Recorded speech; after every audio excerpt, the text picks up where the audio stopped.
Welcome to the first episode of the Dalaran Sewers podcast. The purpose of this podcast is for you to know everything you need to know about Wrath of the Lich King Classic in its lead up to launch.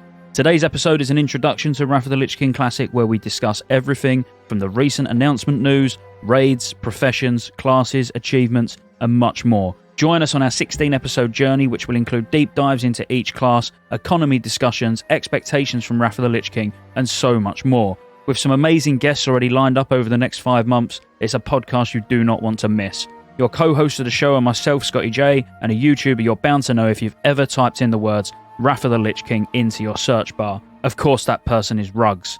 Our special guests today are Blazing Bob of the Warcraft Reloaded podcast, and Tara, who has seen more Wrath of the Lich King servers over the years than I've seen non-alcoholic beverages. With all that out of the way, strap in, grab a beer, and let's go. And that's it. Welcome. Hello, Tara, Bob, Rugs. What's going on? Hello. Hey. Yo, Hello. dude, thanks for setting this up, Scotty. I'm pumped, man. Thanks for having us. Just glad you all turned up. That's the worrying thing, isn't it? Obviously, I knew Rugs was going to be here. He's going to be here every week. So for those who don't know, me and Rugs are the regulars. We're going to be here. I say week in, week out. It's going to be quite sporadic, but next episodes will be posted, announced before the end of this episode, essentially. But yeah, it's not weekly, bi-weekly. They're set up around a lot of sort of big streamers and content creators' schedules. So we don't want to mess about too much with babbling on during the intro. So we're going to just jump straight into who everyone is. I mean, I'm sure there's at least one or two of us that you probably know already or have seen on other podcasts and stuff. So we'll just jump in straight to the intro. And thank you to everybody, by the way, that's sort of been sat here waiting for. I mean, some of you have been sat here for about 3 hours. I don't know what you've been doing, but anyway, let's jump in straight with the intro. And we're going to start with Bob. We're just going to work our way down. I'll introduce Bob, and then we'll have Rugs introduce Tara. So, Bob, hello. Hey. Hello. So, thank you for having me. I mean, you need a big thanks, really, from us for turning up, because tell everyone where you are at the moment. I am in downtown Kansas City at Planet Comic. So, taking a break to come talk to you guys, and then it's back to nerd life. It's amazing. Especially, you got me really excited when we was just getting set up and said that you were sat or stood next to somebody getting a coffee that's actually from DC Legends of Tomorrow. So, as a geek like me, that is pretty epic. Jess was like right next to me. She's the one that played she plays the love interest of the main girl. I watched the show, but I forget their names on the show. But she's the tall, blonde, dirty blonde girl. Nice. Right. All right. So, look, Bob, tell us a little bit about your WoW experience. We'll get into sort of everything you do outside of that in a minute. Okay. My WoW experience is a lot different from a lot of content creators. I didn't play any private server. But I did, something that's a little unique about me is I did do everything at the top level, in vanilla and in Wrath. I took a break from raiding throughout TBC and just did PvP, but I did that at top end too back in the day. So, I mean, like I was like on my server in vanilla, we were the second ones on this server, the first ally to kill Neff and Cthulhu. So I've done a lot, like in Wrath. We were actually, I was always just like never the best on the server, but we were number 2 to kill Sarth with 3 drakes up and Yogg with no lights.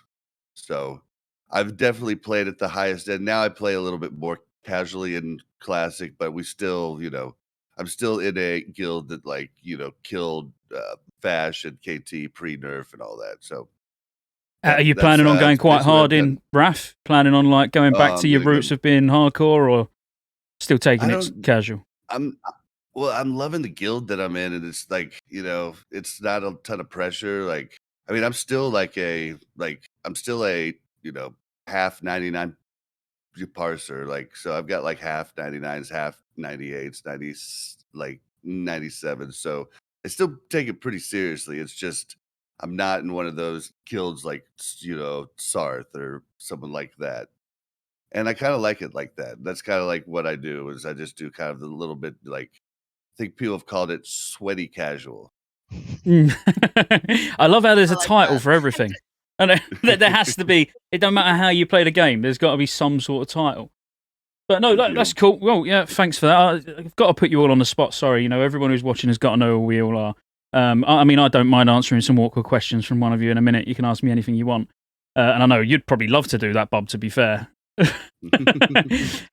So where, it's a bit of a two-part question. Like, where do you play, as in what server do you play on, and where can people find you? So, once the podcast's finished, where can they go and see your content or listen to you? Or Okay.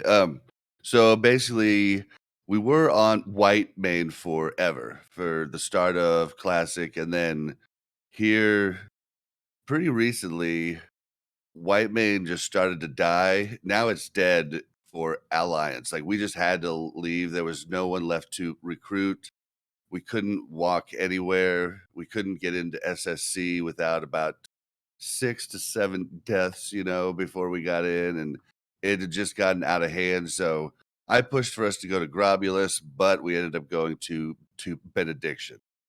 And so that's where we're at now. It's a whole different world. Like, just it's weird to go from being the underdog for so long for years, and now all of a sudden there's just no horde. It's just it's the weirdest thing ever.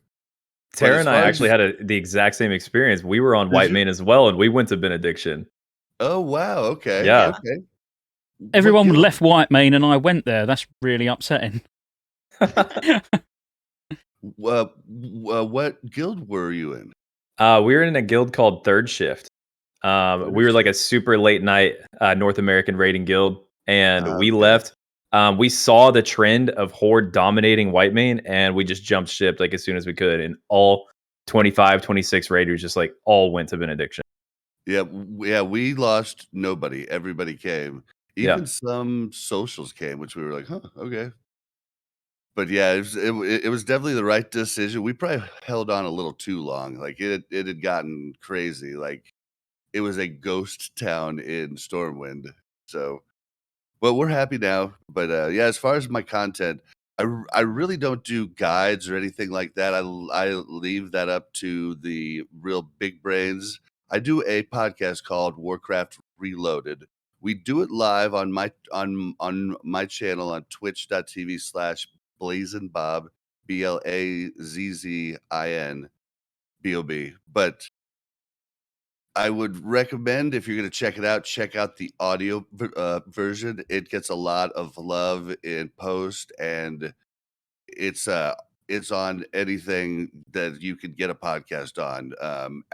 Apple Podcasts, iTunes, Spotify, Google Play, Stitcher, whatever you use, it is there. So yeah, that's basically all I do. And we normally have guests on. I love to bring on other opinions, and we have had a lot of different guests. We have some guests that reoccur. Like, we really try to spice it up, but it's really just kind of about the classic life. And it's not like, you get tips and tricks at times, especially when we have like really smart people come on, but we don't run the show as if we pretend we know everything, because we don't. That's why we bring on the big brains like you guys. Well, your Twitch has just been linked in YouTube chat anyway, and I'll put obviously everybody's details in the video description, and we'll post them all in Twitch chat and YouTube chat at the end anyway.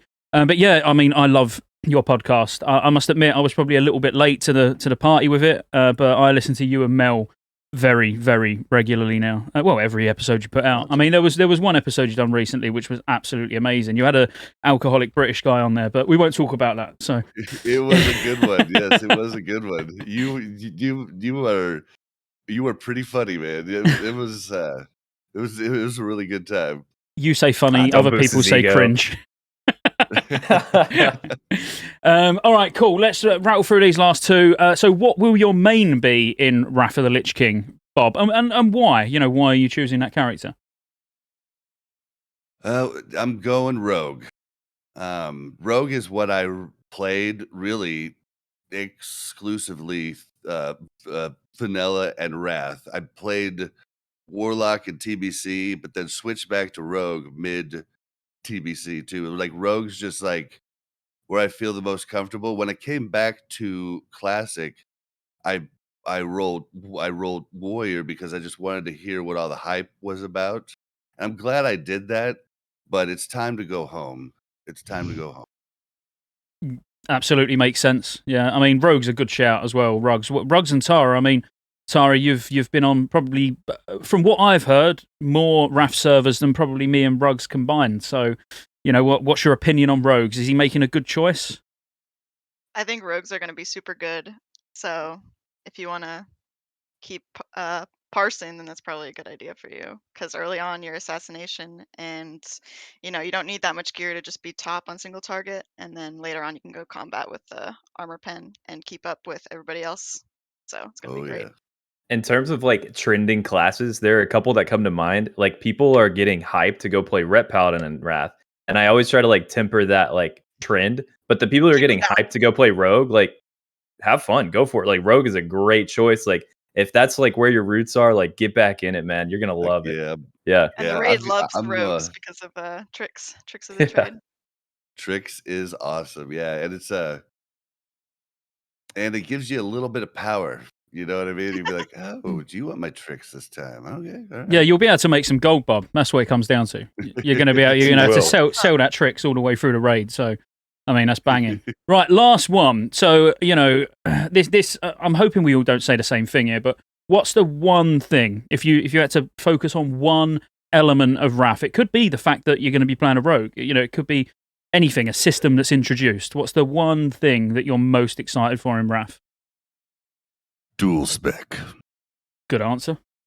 Amen. I've been wanting it for so long. I was asking for it week 2 of freaking Classic when it first came out. So yeah, I'm pretty like I like to PvP and I like to PvE, and it drives me nuts that I have to keep swapping all of the time and like I want to just go do a BG before raid, just one. Like, but I'm not gonna respect to do that. You know what I mean? Like, I can't Yeah. freaking wait. Man, I feel like we could spend half the podcast talking about that because I'm right there with you. We should already have dual spec in the game. Heck yeah, we should. I don't think it breaks anything. Like that's just a good thing to have. Well, we're definitely going to Agreed. talk a lot about it later, without a doubt, just because of a minor comment that was mentioned in a recent interview, but we will get to that. Rugs, would you like to introduce Tara for us? Yeah. So before I give it away to Tara, let me just first say Tara is one of my closest, if not the closest gamer friend I've ever made. She's an absolute Chad gigapumper when it comes to any class or role that she picks up. Seriously, like the best healer in the raid when she's healing, and one of the best, if not the best DPS when she's DPSing. She is absolutely goated. Do not sleep on Tara at all. And if you guys come to my channel and you trust my advice on Wrath, like you have to trust Tara with every single word she says as well, because she knows if not the same as me, more. She's goated. So Tara, tell us, what is Hi. your WoW experience with retail, private servers, classic? Take it away. So I first like to joke that I'm also in the I've been playing since vanilla crew, except that I was like 6 years old. So my parents played. I played my whole life. I didn't start seriously playing until maybe the last 5 years or so, which mostly has been on private servers. So like Rug said, like Scott said, I've played a bunch of private servers, at least 5 or 6 Wrath ones, a bunch of Kata ones. That's most of my experience. I've been playing classic TBC, which is my first TBC experience, and it's been pretty cool. And so most of my experiences with Wrath. Cat of private servers. Oof, controversial. Talk about split the No. room straight away. No messing about. No, I'm with you. I like Cata as well. Sorry, go on, carry on. Tara, so tell us, are you going to pick up streaming again, and where can people find you if they're interested in following you? Because I mean, I remember the last private server we were playing on, Crix and I would be raiding, and everyone in my chat and in his chat would just be like, "Who's Tara? Why is Tara #1 DPS as Hunter? Like, where can I go see Tara?" Yeah, so I used to stream. It's been off and on. I really have been meaning to pick up streaming again. I'm definitely going to for Wrath Classic. As I have been playing private servers, it's a little bit sketchy. But my Twitch is called It's Terra01. I'll definitely be streaming more in the next coming weeks and months with Classic coming out. And like we talked about before, I play Alliance Benediction. I'm And pretty what are you sure gonna we'll be? have somebody put your Twitch. Sorry, Rugs. We'll have someone put your Twitch details, i.e., Mincy, will link those in YouTube for us once he's gone and found you. We can get Euroflip to Thank do it. He's in chat. He knows it. Tara, what's your main going to be in Wrath and why? So I'm tentatively playing Enhance for my main in Wrath. And why? Because I'm playing a Shaman now. I like to keep that continuity of my character, first of all, but I didn't want to heal. So Enhance in Wrath is way more fun in TBC than in TBC, so don't come at me. I'm just gonna say it. It's way more fun in Wrath, so that's what I'm gonna play. Tell us, is Valinir enhanced prio? It should be for me. Right. What's the one thing you're most excited about for Wrath Classic? Honestly, what Bob said earlier about that whole coming home aspect, just like playing with a group of people that you like to play with and just, getting to experience it all together, all, in one continuous tier cycle is going to be awesome. That's what I'm most excited for. So I thought that was the last question. I was about to go, right, anyway, Rugs. I was getting a bit carried away. I'm excited, boys and girls. Sorry, everybody. We won't do the whole WoW experience. I'm sure everyone knows mine and Rugs' WoW experience at least, and where they can find us. But for anyone who's first time seeing Rugs, obviously I will put all of these details in the description below. But you'll be seeing a lot of him over, not just over the coming weeks and months up till Wrath. I'd imagine all the way through Wrath and beyond. So, yeah, I'll put where you can find him. What are you two most looking forward to, though? Go on, Rugs. Ooh. You can go first. Okay, so I thought Bob and Tara had some cute answers because mine is definitely not cute. I'm more on the side of what I'm looking forward to with Classic Wrath is straight up the competition. I am hype for hype. Like, hype leads to population, and population leads to more good gamers. And the more good gamers there are, the more top guilds there are, the more 99 parsers there are, and the harder it will be to stand out as a good player. And I love that. One of my favorite private servers that I played on was a Frosthold Sunwell, and I feel like that one was so good because there were so many good guilds. The Realm First races were actually like fun to watch, and anytime like a Realm First race is fun to watch, like I'm hooked. Like I'm literally so hooked. That shit is it's intoxicating. I love the competition. So even though Wrath Classic might be an easier version than like buffed servers that Tara and I might be used to and Scotty might be used to, I think the fact that it's going to be so popular just makes it unbelievably exciting for me. Well, and rotations are a lot more fun too. I'm not going to say they're hard, but it's definitely more to do on many classes and many specs than we've seen yet in Classic through Vanilla and TBC. Yeah, and even also like speed running. We're gonna actually push this game to its limits, which is something like we've been lazy about with private servers. Like we'd rather just split run and just like clear the content, get loot, get ready for the next tier. Like actually like caring about farm content and speed running and min-maxing your raid every single ID. Like holy shit, man, Wrath is gonna be amazing for that. I'm so pumped for it. It is back to Bob's point though. It's going to be interesting just on the. This morning, literally, you all know I like to have a beer, especially on a Friday night. So I was doing a Karazhan last night during a few beers. And this morning I was just looking at recount details, and looking at like the mages and the warlocks. There was 2 warlocks and there was a mage. In a 10-man, it's half your DPS. Between them, they only pressed 6 buttons. Between all 3 of them, they pressed 6 buttons. You got 1 warlock on each boss. All he was doing was Doom and Shadowbolt. The other warlock was doing Shadowbolt and Corruption, nothing else. And then the mage, Arcane Blast and Frostbolt. It's like, I can't wait to see the back of that. Get rid of these 1-button classes. I think it's going to be a real big shock to some of them. Well, who was it that it was Sarth who was streaming his Warlock? And every Yes. keybind was Shadow Shadowbolt. Yeah. That was the funniest meme I think I've seen in a while. But I mean, it is true. Although I do have, like, it's weird because I have 3 different buttons for freaking Shadowbolt. I have just like regular.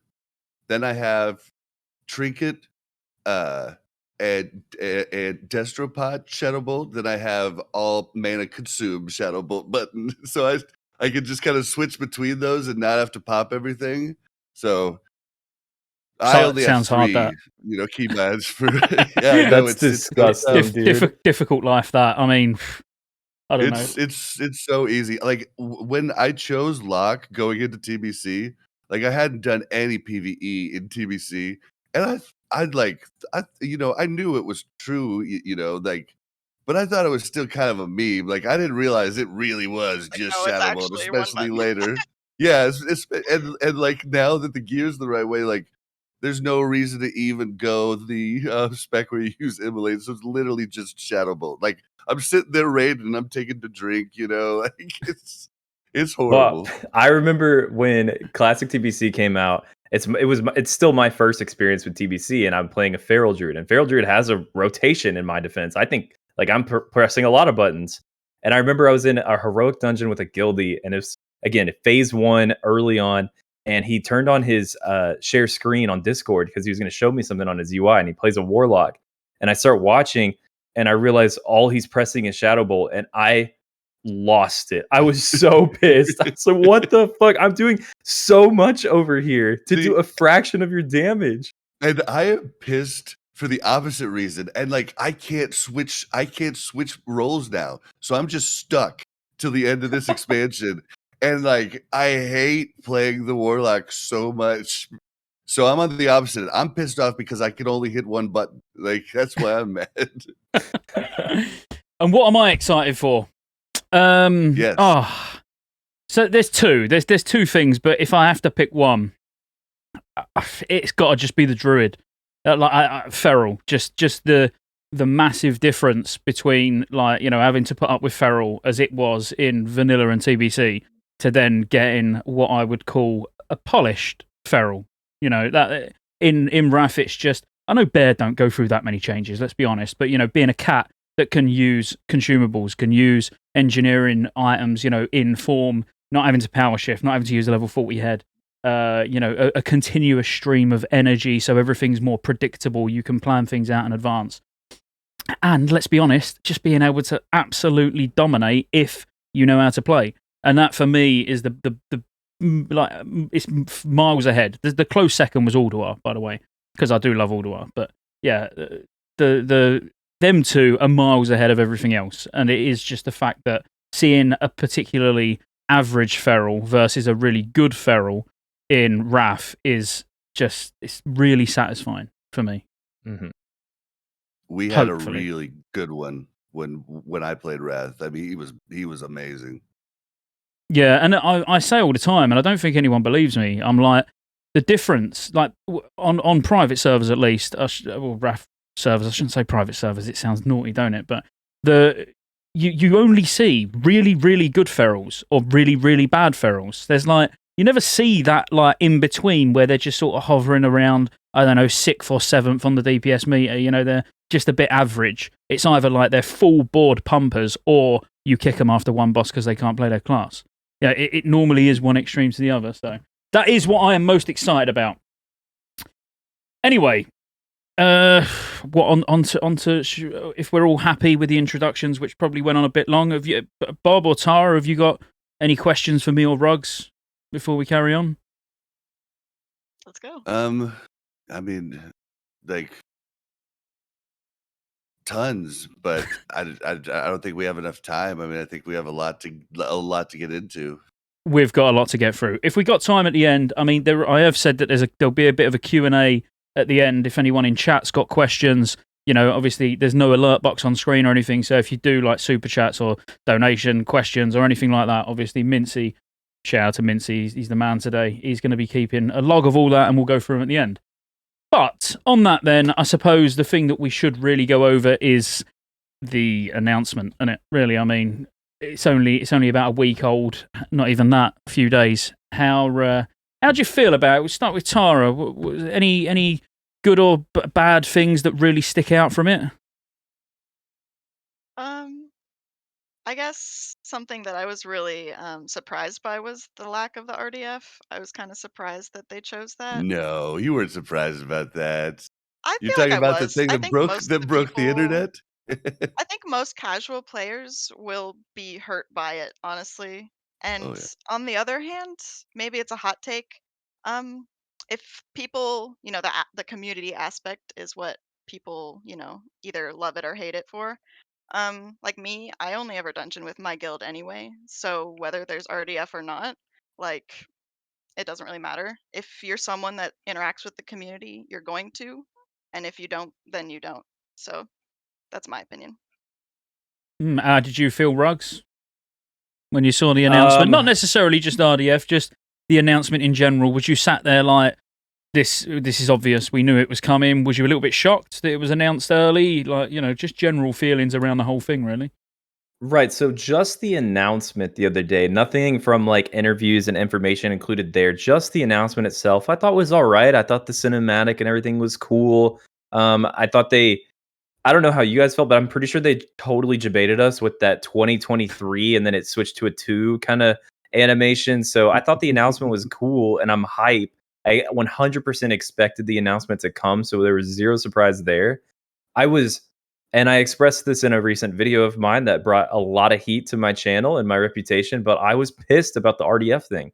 The fact that that was included in their announcement, like of all things to say in the Wrath Classic announcement, why is like a priority to tell the community like there's going to be no RDF? Like, what the fuck? How is that a selling point? Like, I was so pissed. Like, you could have told us a million different things. Like, maybe just like regurgitate all the things that come with Wrath, and we'd be excited about that. You know, like, oh, there's dual spec, and Winter Grasp is really cool, and Strain of the Ancients, and like so many things that they could have just like given us that would have been like freebie hype. The fact that they told us no RDF was just like infuriating to me.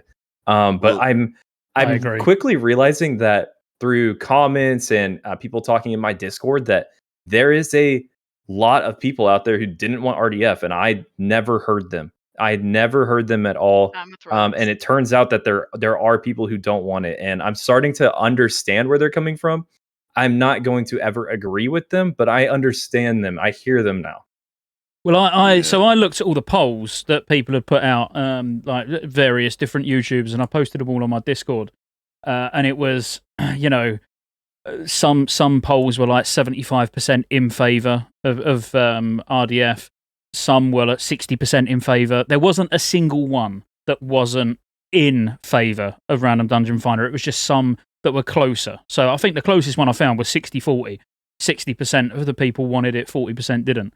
I mean, there's so much that they could do with it, and we'll talk about that at length, or as much as we get time for. But Bob, what was your thoughts about the announcement overall? As I say, Random Dungeon Finder is going to be something that we dig into a little bit more. So I don't, yeah. Okay, we're gonna talk about because I've got some interesting stuff to say about that. So I'm excited for that. And Rugs, you weren't the only one mad. The anger, like one of my other hosts on the show, Yip, lost his temper for the first time on the show because that's how passionate he was about it. So I would definitely, it made a lot of people mad. So I definitely get it. But yeah, as far as the announcement, like it was freaking cool. I was like, when I like leading up to it, I was like, are they even going to say anything about Classic? But then when it started and I saw Holly there, I was like, yep, we're going to get it. And then I actually like, I don't care about retail at all, but I loved the freaking, I mean, any cinematic They're is always so cool. my jam, Mhm. dude. I loved that. I loved that one. And then they gave us kind of a newish one, and like the uh did you think we had forgotten? Did you think we had forgiven? And I was just like, so I enjoyed every part of it. And then it's kind of mean, but when the RDF thing was said, like, because I don't really care either. I do everything with the guild too, but like, I just laughed out loud because I was like, people are gonna be so pissed. I can't wait to watch all these raging videos. I feel like it's just creating controversy. Yeah, Why I would you mean, even but need to say it like right yeah, now? Like Ruggs yeah, said, like you could just it just wouldn't be in the game yet later. yeah. Yeah, And they it's a didn't even strange talk one. about dual spec or anything. It was definitely weird. It was like they wanted to know. They wanted to know what everyone felt, and so they threw that in there. That's my guess. But yeah, the whole thing overall, I was just happy to know it's coming. And I had been calling 2022 forever, and everybody told me I was crazy. And like I was just happy because I wanted it 2022. I just like TBC's cool. Like I'm enjoying it, but it's not Wrath for me. Like Wrath's my jam. Vanilla number 2 and TBC's my number 3. So I'm just happy it's coming soon, basically. See, the thing for me as well was, you know, like the whole, all right, they tried to make it look like it was 2023 and it was 2022. That, to me, I thought that was quite funny because even I was a little bit like, oh my God, no way. And then obviously it switched and it was like, oh, GG, Blizz, well done.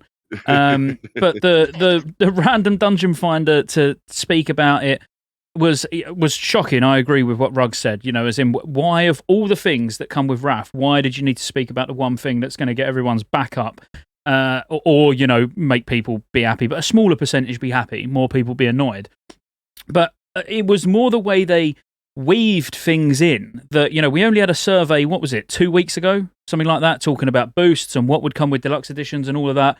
Yet they spoke about these things like it was public knowledge. It was like, well, of course you'll be able to start the DK in the pre-patch.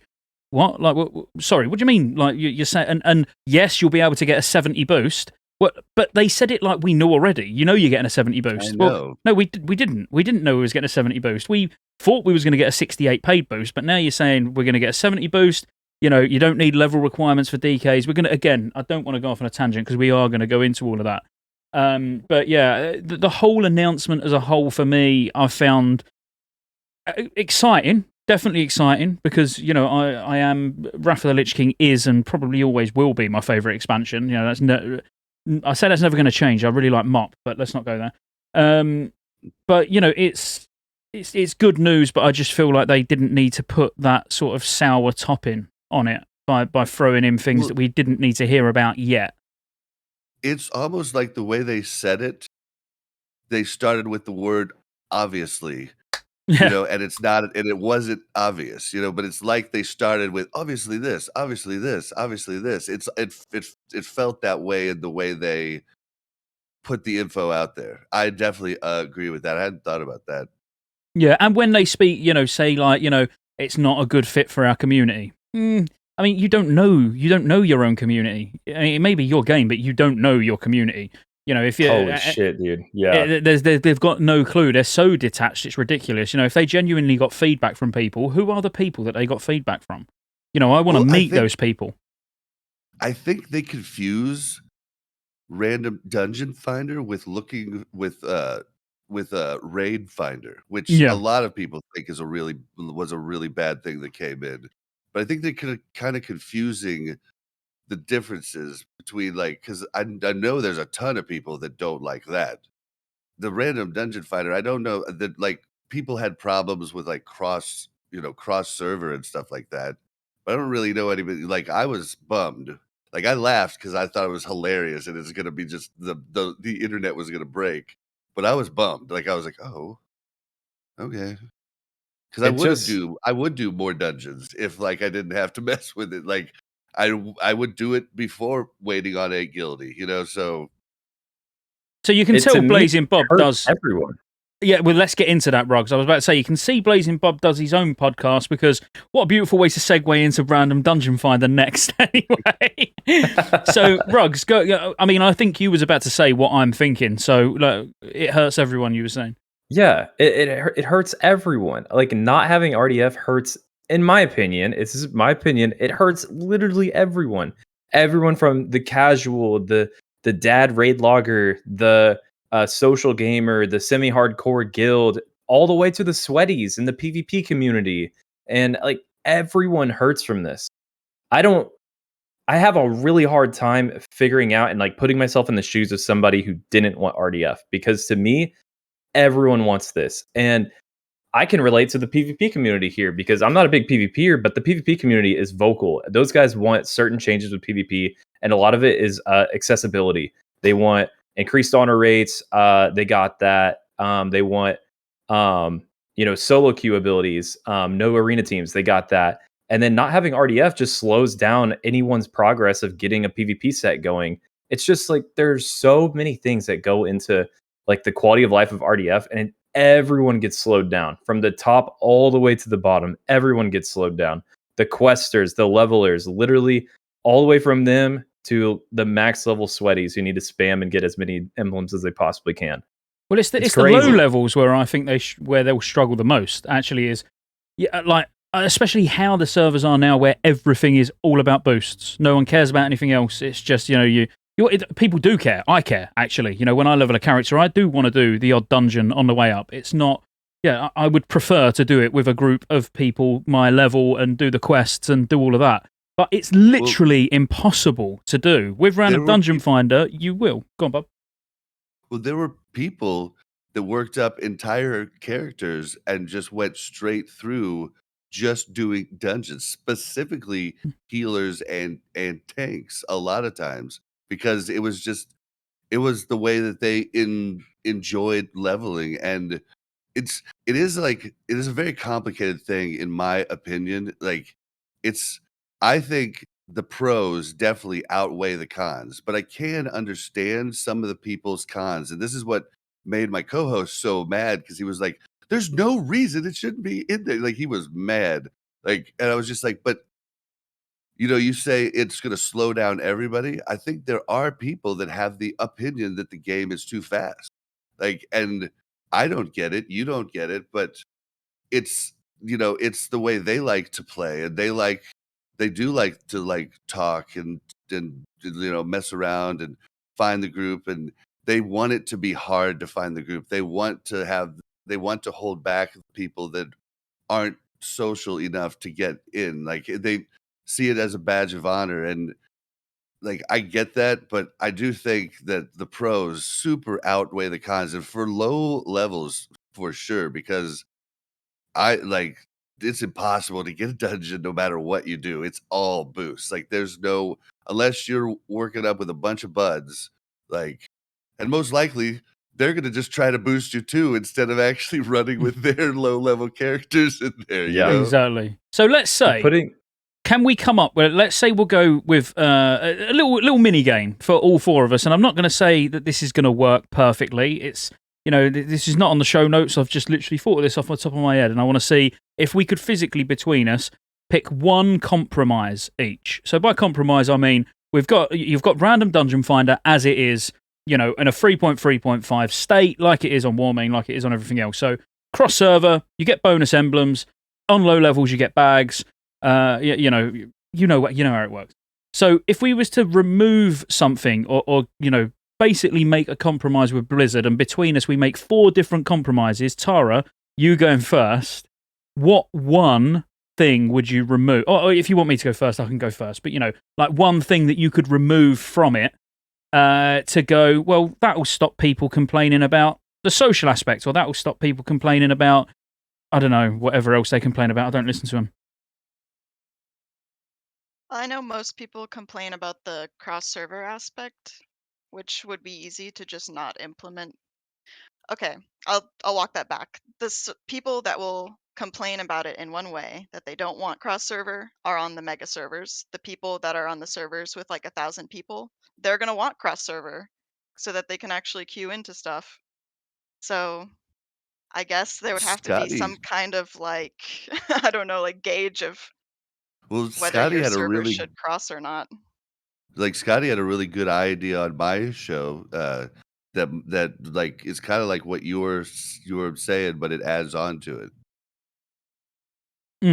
I can't remember what I said. I've come up with loads of ideas since then. I'll be honest with you. If you was waiting for me to actually say, it's like, well, I mean, my perfect idea now, which wasn't even my idea, was it was I'd say a mix of us all speaking on Crix's podcast.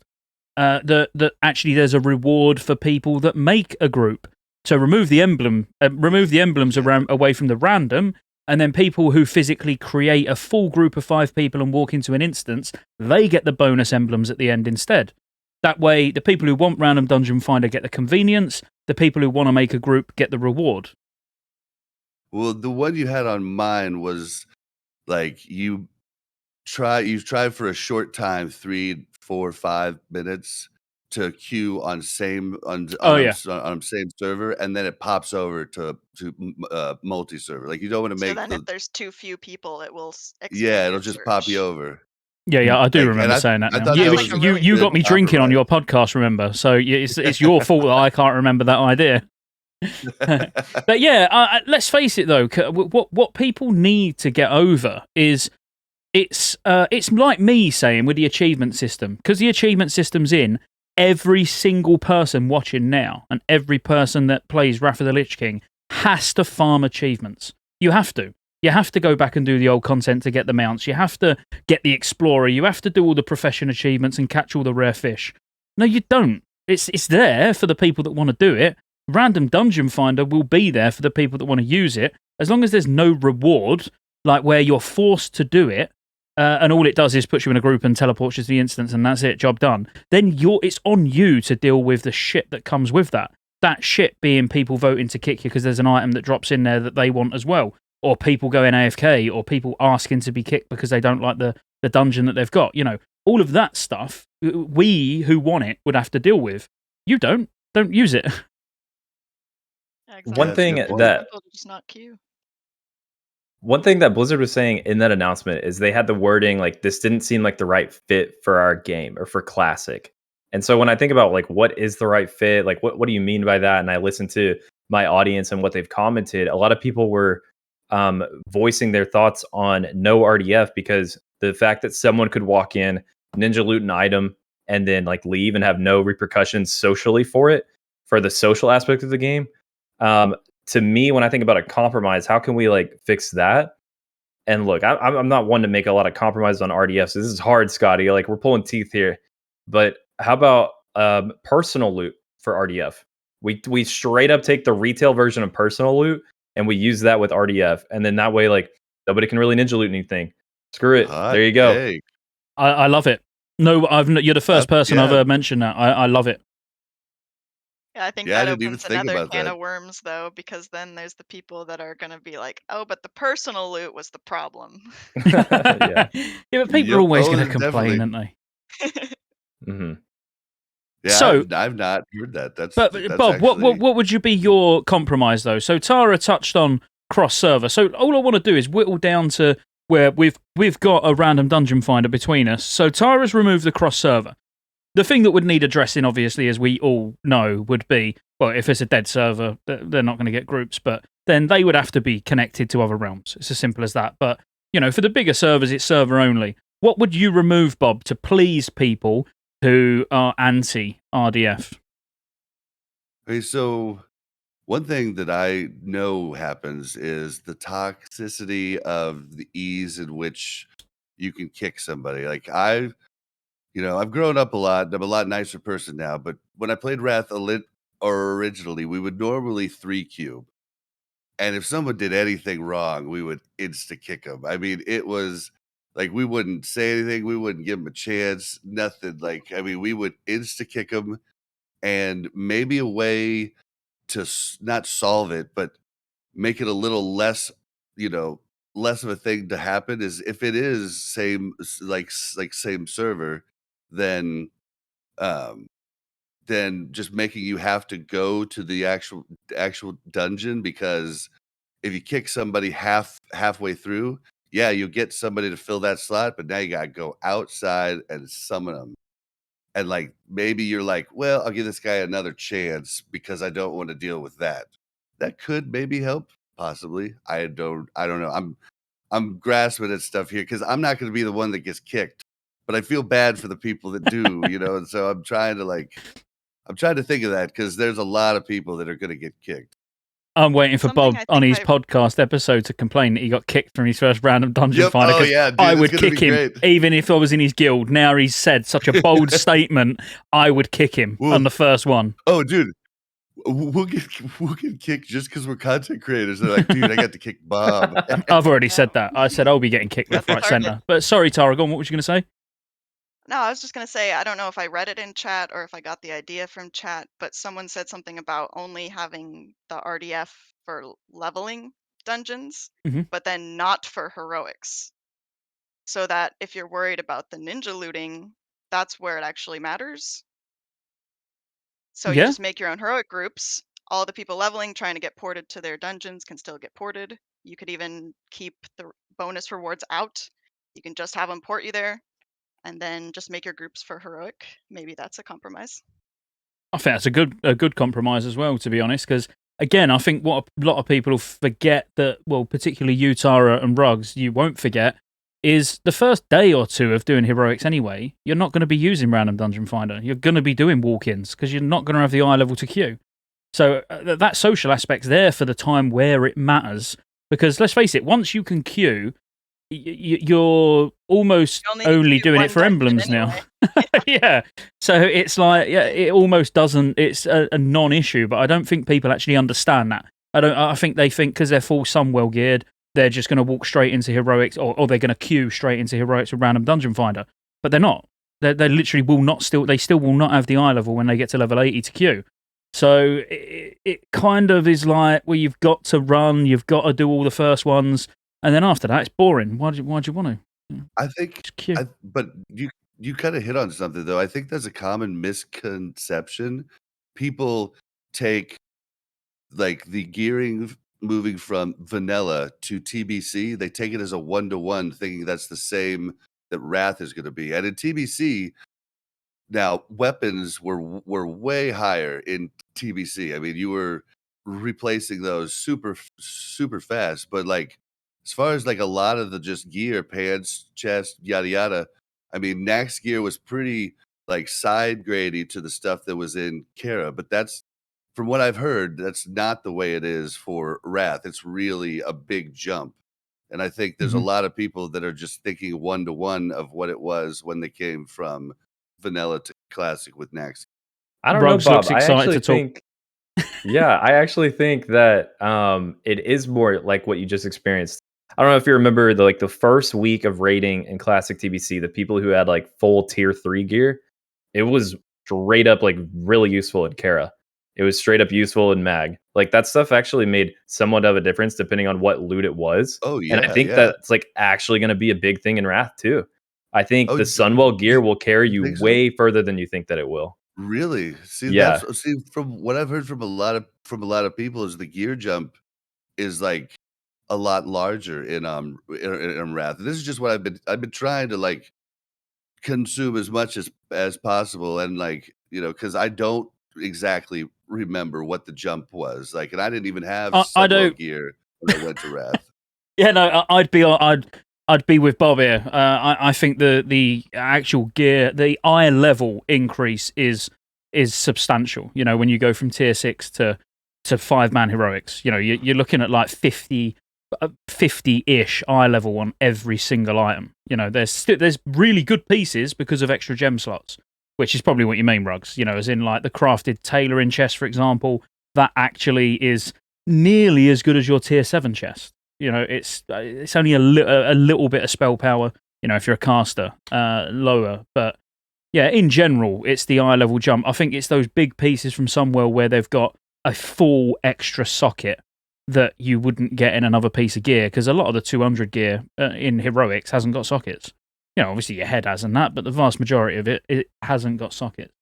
So it's those bits where you've got 2 or 3 sockets in one item, and now you've got the bigger gems from Wrath that you can put into it that would potentially, I think you could go and clear Kara day 1 full Sunwell geared at level 80.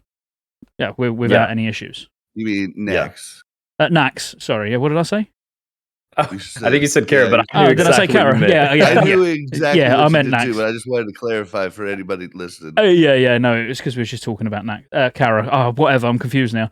But yeah, you'd be able to do it, but ultimately, every more or less 90% of your Sunwell gear could be replaced in 5-man heroics or crafted gear, whatever. Yes, it definitely could. But all right, cool. So I mean, that was a bit of a. We went off topic from the old RDF there, so we'll just speed through these 3 points before we get on to looking forward. So if we've had an hour on the news and the intros, then we'll have a good full hour on looking forward into Wrath.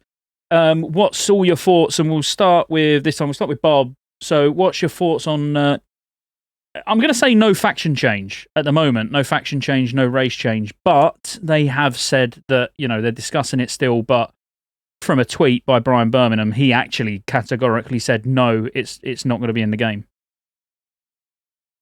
Yeah, I mean, I was like, I kind of joke that I don't want it. And it's just a joke because I have been human this entire time, waiting for every man for himself and making all my characters human so that I have that when it comes. And F you if you're going to just jump over, you make a new character, it's just kind of a joke. Like, I honestly don't care if it comes in. And I think really the only people that are really going to switch are the hardcore PvPers. And all you're going to do to them really is just make them work up another character. And for those guys, it's going to be fast. They're going to boost it. It's not going to be a big deal. So I don't know, like it was a cool thing in the past just to be able to jump back and forth, but like if you give people that opportunity that easy, it might really skew. But I mean, everything's broken down the servers anyway. Like, we don't have PvP servers anymore. We have like basically every server, almost the majority of servers, one faction is won, and all that's left is just the remnants of that little bit of faction. So really, I don't think it matters if they put it in. I don't know why they don't, because it's just more money for them. But I think you said it on Crix's podcast. Like, they're trying, like, hot take, like they would just want you to buy the more expensive boost rather than the cheaper change. Yeah, I mean, I think it was you that said yeah, that. I did say that. No, I've said exactly that. That it will then just encourage people to buy a 70 boost or buy the deluxe edition that gets a 70 boost with it to boost a human. It's questionable, isn't it, whether would that make them more money? Because most people, like, if you was going to faction change from Horde to Alliance, I've thought about it since I said that. And whilst I do think maybe in their mind they are like, well, these people, they'll boost a human which will cost $60 instead of a faction change which would charge, I don't know, $20. But that person might have 4 or 5 characters that they're going to faction change them all. So, yeah, which way they would make more money, I don't know. I still personally, even if it's not in at launch, like you can clip this, you can write it down, whatever. I think faction change will be in Wrath of the Lich King before the end of the expansion. Maybe not at launch, but I think they'll still implement it because we've basically stood up and gone, take our money. The vast majority of people are crying out saying, why is there no faction change? Whereas, then if they implement faction change, there's going to be the other half of the people who are standing up going, no, why have we got faction change? This is what I mean. They can't really win. No matter what they do, somewhere, because everybody thinks their opinion is worth something when, unless you agree with Ruggs, it's not worth nothing. So... It reminds me of something Yip said on our show, like towards the end of Vanilla. He said if they had put the Chrono Boon, the Chrono, whatever it's called, the one that stores I know what you mean. World buffs. If they'd put that in from the start, everybody would be like, it is Blizzard's fault that we went through this whole stupid world buff meta because they empowered it and made it, a thing. But and they can't win no matter what they do ever. Usually, it's pretty funny and comical to watch. Yeah, it's absolutely right though. They can't. They're always going to upset someone or some small group of players, or one way or another. You just got to roll with it, haven't you? But Tara, what did you think? Faction change, race change, did it bother you, or? I'm not bothered. I've always been an Alliance player, and I'm Alliance, so I would never play anticipating to swap later. Um, Again, I as a player, I'm someone that thinks about like the servers and all those, little mini servers that have like 100 people left. Like, what about them? Like, I don't really know. How does Blizzard fix the whole like faction balance, server balance issue? I have no idea. Nor do they. They've openly said they don't know what to Exactly. do. Nobody knows. I mean, well, Rugs. like they had a short chance to do it though. Like when they let all the free transfers of dying servers go over, would have taken just a little bit of love to like lock faction sides of certain Mhm. servers until they get to a certain point, then lock it. I mean, it's what they 100%. used to do back in the day. So it would have just taken them a little bit of effort from an intern, and they could have done it. Now there's no way to like. I can't Yeah, think of a now it's way to too fix late. It's it. out of Yeah, control. it's Mhm. done now. Yeah, of the faction change issue, I am not too opinionated on it. I think I would prefer for it to be in the game because it was in the game when Wrath came out. Came in about a year into the expansion, to be exact, and it's something that should be there. I think it should be there. I don't care too much either way. I would like to be Horde. I'm currently Alliance. You know what? It's not a big deal to me. I think it's free money. It's like we said, it's free money for Blizzard. Like we're literally saying, like, here, give it to us. I want to be Horde. I want the Orc Rachel, or I'm a PvPer. I need to be a human. Like for this next expansion, I need it. Here's my money. Like, I don't know. Just seems like an easy win. I don't see like the whole controversy about it. I don't see why they would limit it. I have a hard time relating to why they would limit it. I'm exactly the same. So, okay, we've only got a couple more regarding the announcement before we move on. So, the DK changes. So, I've voiced my opinion on this several times, and no one agrees with me, which is fine. As I say, it's perfectly fine. Everyone's entitled to their own opinion. I think being able to start a DK without a level 55 is wrong, personally. And people are like, "Ooh, hasn't got a 55 at this point." Well, yeah, all right, whatever. But people who haven't would need to get to 55 first. If they stop calling it or referring to it as a hero class, I'll be all right with you being able to start, without a level 55 on your account. And the same with it being in the pre-patch. I've been very vocal all along that it shouldn't be in the pre-patch, just because if you're going to re-roll to the new shiny class, which, it is fairly OP, like when you really think about it, they're strong. They're going to be strong all the way through Wrath. They can tank, they can DPS, they're a fun new class. Then I feel like you should be at a disadvantage, to everybody else. Go on, Wow, Rugs. I had You're gonna no be a main idea DK, you were go for it. so. I didn't know you were so opinionated on not having them in pre-patch. Yeah, Wow. I wouldn't have them in pre-patch. I wouldn't have a monk in the mop pre-patch. I wouldn't. It's not just against DKs. They weren't in the pre-patch before, and whilst it's a different era, it's a different game. I appreciate that. That's not really what I'm fixating on. I'm fixating on the fact that they should be gated, and that's what everyone's saying. Like, why would you gate? A Death Knight. People should have time to level them up and get ready for Northrend and all of that. Whereas I'm in the complete opposite camp, where I'm like, no, they shouldn't have time. You'll get your time. You'll just have to get 15 levels first. Yeah, I just have to disagree completely on both sides. I think the 58 start is probably not great for like the economy because someone could just straight up make a level 55 DK, start farming stuff, and on a brand new server that they're on, and that might be really bad for botting. It might be like horrible for botting. We'll see about that. So I do kind of understand that part, but as a DK player, like I'm glad for it. I will likely make a Horde DK on a different server, and it's just quality of life for me not to have to level something up to 55 and then make my DK. And then in terms of pre-patch, I love that. I think pre-patch, genuinely, just from like a fun perspective, it is one of the most fun moments of any Wrath. Not Wrath of WoW. Pre-patch is hilarious. It's like the wild, wild west out there. People have all these new shiny talents, and people are just going crazy. I loved it when old TBC went to Wrath pre-patch, when Ret Paladins got Divine Storm, and I was getting one shot as like a 12-year-old playing the video game, or however old I was, just getting absolutely one shot trying to do my dailies. And then even just like recently, the pre-patch for Burning Crusade during Naxx when people went crazy leveling their Blood Elves and Draenei and then went into GDKPs and bought all the gear. Like, it was just fun. It's just a quirky little fun time. And I would love for DKs to be roped in on that fun experience. It's a great time for everyone involved. I have no issues with it at all.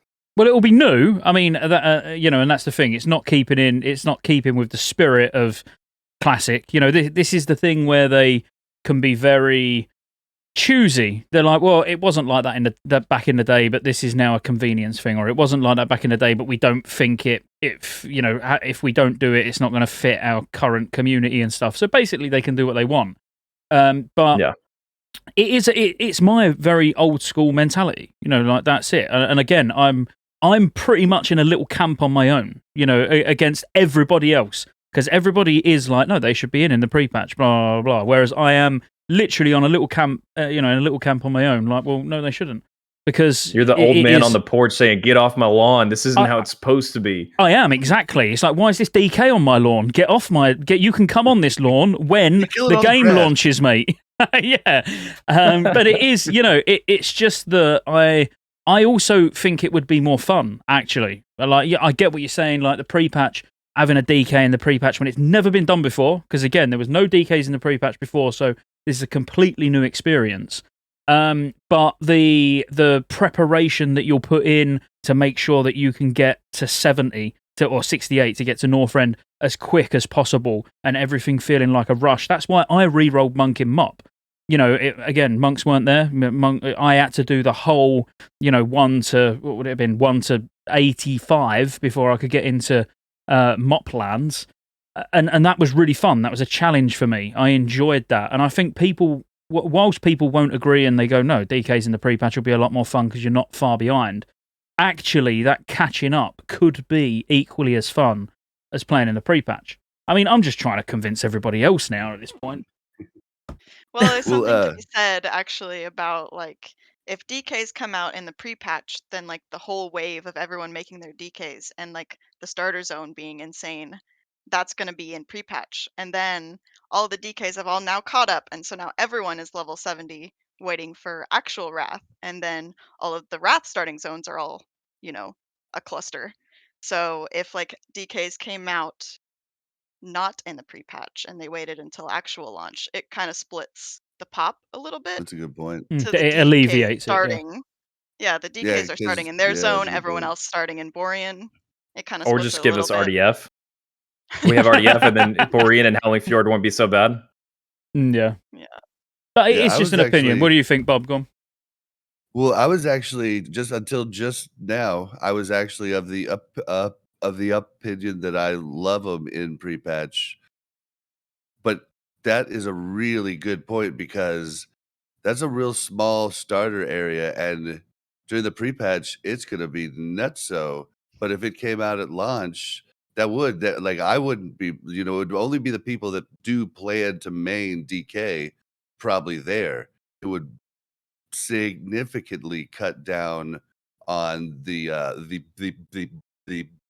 bottleneck that is starter zone. So yeah, I guess like that kind of changes my mind there. But as far as the level 55, I think I'm with Scotty, like, because like the way I see it, like, and I don't know if this is what they meant, but the way I always saw DK and the reason you had to have a level 55 is because you're actually saying that hunter you had, I know they didn't make you use a character, but I think in the beginning they were probably thinking about making you use any character because DKs were not DKs until they were, made by Arthas, and you were something else prior.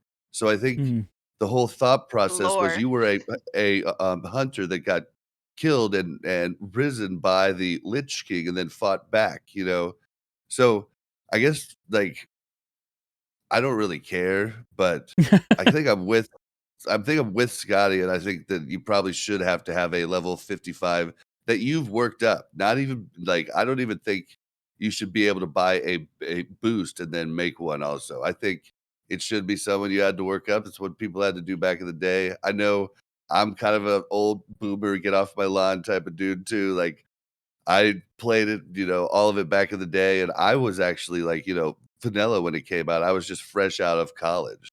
So it was a very different experience for me than a lot of other people that are in the scene now. So I get that, like, sometimes my opinions are not going to be like the majority opinion. Yeah, and that's like mine. My opinions are generally not the majority opinion. But the way I see it as well is not.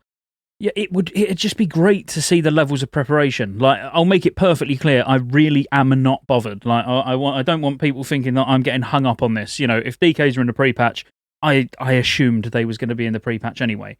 If you don't need a level 55, whatever. It's not. I'm not bothered. It's not going to affect my enjoyment of playing Wrath of the Lich King. But on the other hand, just think about the Realm First DK achievement, just for an example. Like, that would be so much more meaningful if when Northrend goes live, you're starting at 55. The levels of preparation that people would go through, having a Paladin on a separate account to boost yourself in strat as soon as you get out of the starting zone, then probably multiple accounts to summon yourself, to slave pens to boost on your mage. I know it's all boosting and it doesn't sound like much fun, but it would be really fun to see. To watch that first DK, you've got to level 72 or 73. All of a sudden, you've only got 3 levels. You've got a DK literally at 70 already in Northrend. The preparation and the effort that people would go into would be mind-blowing to see, but we're not going to see any of that. Like, the Realm First DK is almost going to mean nothing. It's not going to be any more special than any other level 80 Realm First. It's no more special than a mage, a warlock, a priest, whatever, because there has not been that sort of disadvantage. But look, as I say, I don't care. I don't care enough to sit here and moan about it for 10 minutes like I just have. But, it's just, I just think it would be a more fun experience, So, are we all happy with the DK bit? Should we move on? Yeah, let's move on. I'm good. Well, this is going to be one, isn't it? This is going to be one that's going to, again, cause a bit of a kerfuffle. So, dual spec. Now, what they've said about dual spec is that, it's definitely going to be there. It sounds like it's definitely going to be there, but with possibly some restrictions. So, I just want us to talk a little bit about, well, A, do there really need to be any restrictions at all? And sort of B, what could some of those restrictions be? So this time I'll pass over to Rugs. What do you think? Right. So I think the idea is they want to restrict it to where you're only able to change specs in a rested area. I believe, correct me if I'm wrong, but I believe that's how it was for most of the patches in original Wrath. They didn't change it until later, where you could just change willy-nilly as long as you weren't in combat, in an arena, or in a battleground. Those were the only limitations on when you could actually change specs. And personally, I don't see any reason to limit it. I guess maybe I'm the zoomer here, but I feel like if you have to be in a rested area to change specs, it just slows everyone down again. And I don't like being slowed down. And ultimately, like, people are going to do it anyway. If you're in a 10-man dungeon or a 10-man raid and you want to 3 heal a certain boss, or even if you want to 2 or 1 heal a certain boss, you're just going to have to send someone home. They're going to hearth and you just summon them back. Like, we're still going to do it either way. Like, if we want to change specs, we will make it happen. The only people who hurt from this are the speedrunners, like the ultra speedrunners who maybe want to have like 3 or 4 heals for a certain boss and then a solo heal for a certain boss and that kind of stuff, or like 2 tanks and then solo tank. And the truth is, in case you aren't super familiar with Wrath, there's a lot of solo tank fights. And then when you need a second tank, you need it. Like, you actually need it for a certain mechanic. And not having like the freedom to just change specs is just going to be a pain in the ass. And I cannot get behind it if they add restrictions to it. I must admit, the thing that stood out there is I don't remember there ever being any restrictions. Like genuinely, I don't actually remember there being any restrictions. I know it didn't come out till 3.1, which was Ulduar, but I don't remember ever having to go to a rested zone. I'm not saying you're wrong. It was years ago. Do you know what I mean? I could be wrong. But yeah, I don't remember it personally. I know that they added that with changing glyphs and things like that. If you wanted to change glyphs, you could do it for free in a rested zone, or you had to have Tombs of Disappearance or whatever that was called. Again, yeah, I don't really remember it with talents. But I agree with everything you said anyway. So Tara, what do you think, dual spec? More what do you think about restrictions? You know, like, should there be any? I don't see a reason why we would even need restrictions. I feel like not having dual spec in TBC is one of the things that makes me play less. If I had dual spec, I would play more. It's just so annoying to like swap spec, especially when you're a tank, or even more so when you're a healer.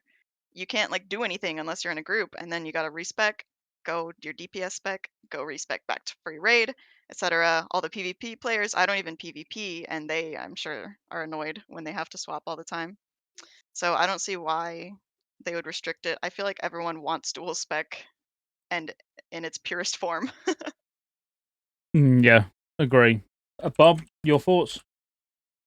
I don't want any restrictions either. I don't mind.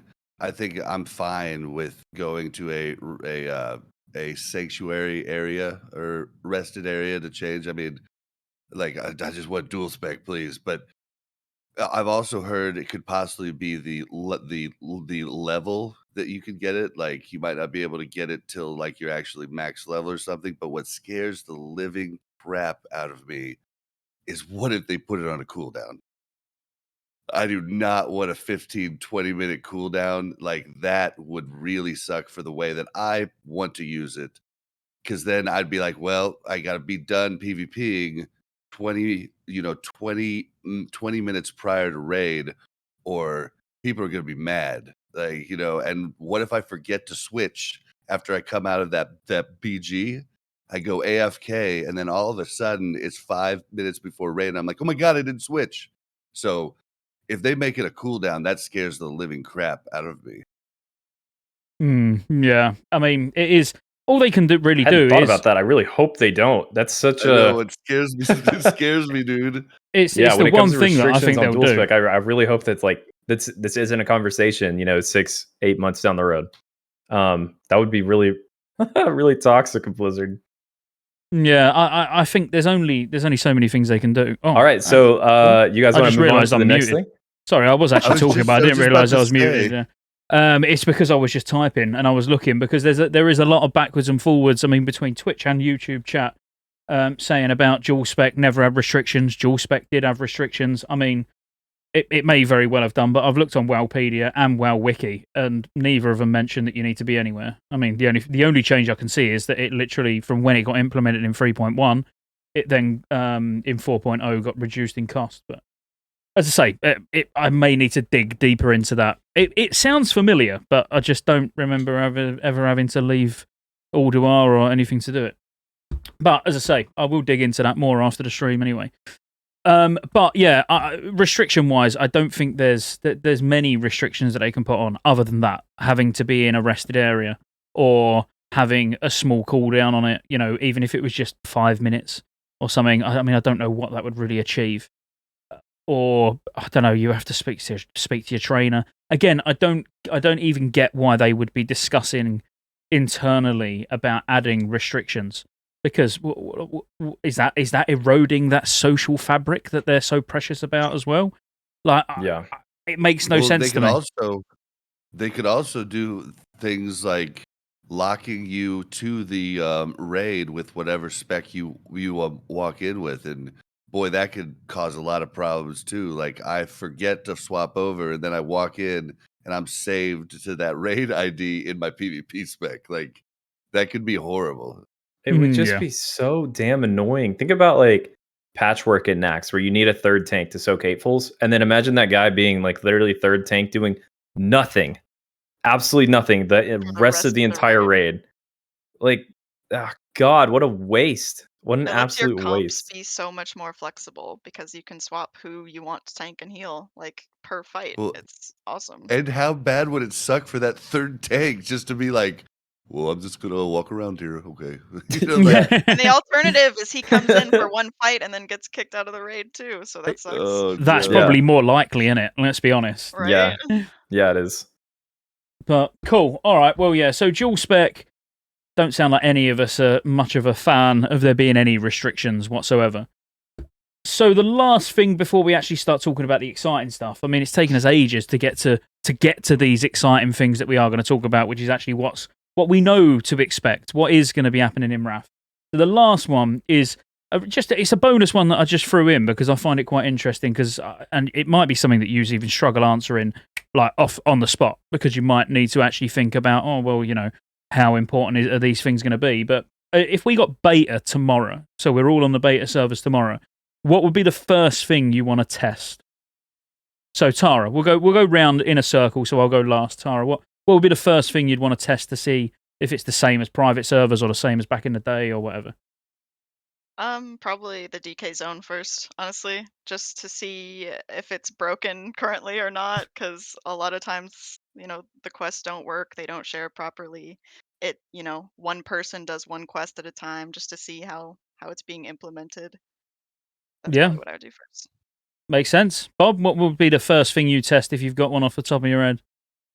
I hate to do the same one, but it's one of the coolest things ever is the DK area, because I don't know if a lot of people know this, but the way it was done originally, and I don't know if private servers do it the same way, is that zone changes throughout your quests, and once you get past a certain spot, your instance changes.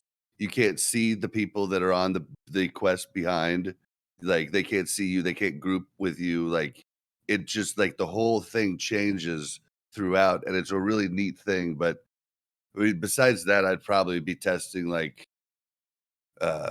specifically for me, it's a weird one, but I'd be testing how much faster it is to work up fishing, because I'm trying to talk myself into waiting for Wrath, because I believe it got Fishing faster. main.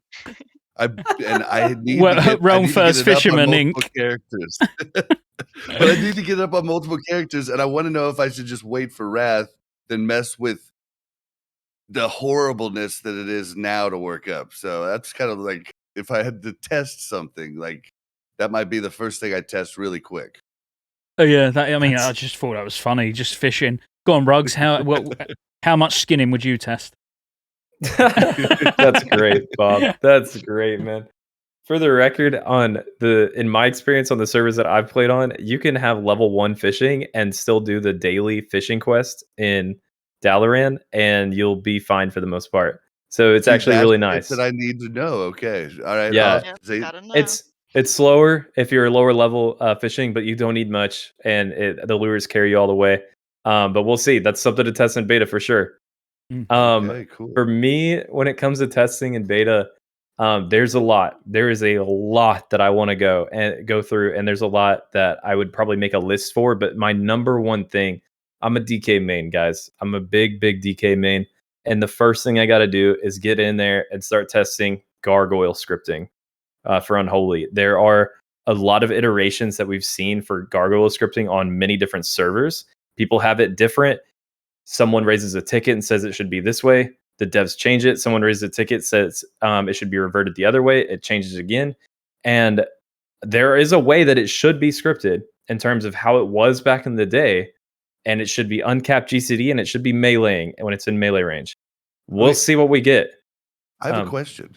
Go ahead. And this is going to make me look dumb, but I'm going to do it for everybody else who probably has the same question. I've been hearing the word scripting a lot lately. I don't actually know what it means. Like, I think I know what it means, but I want to know for sure. Can you explain scripting just real fast?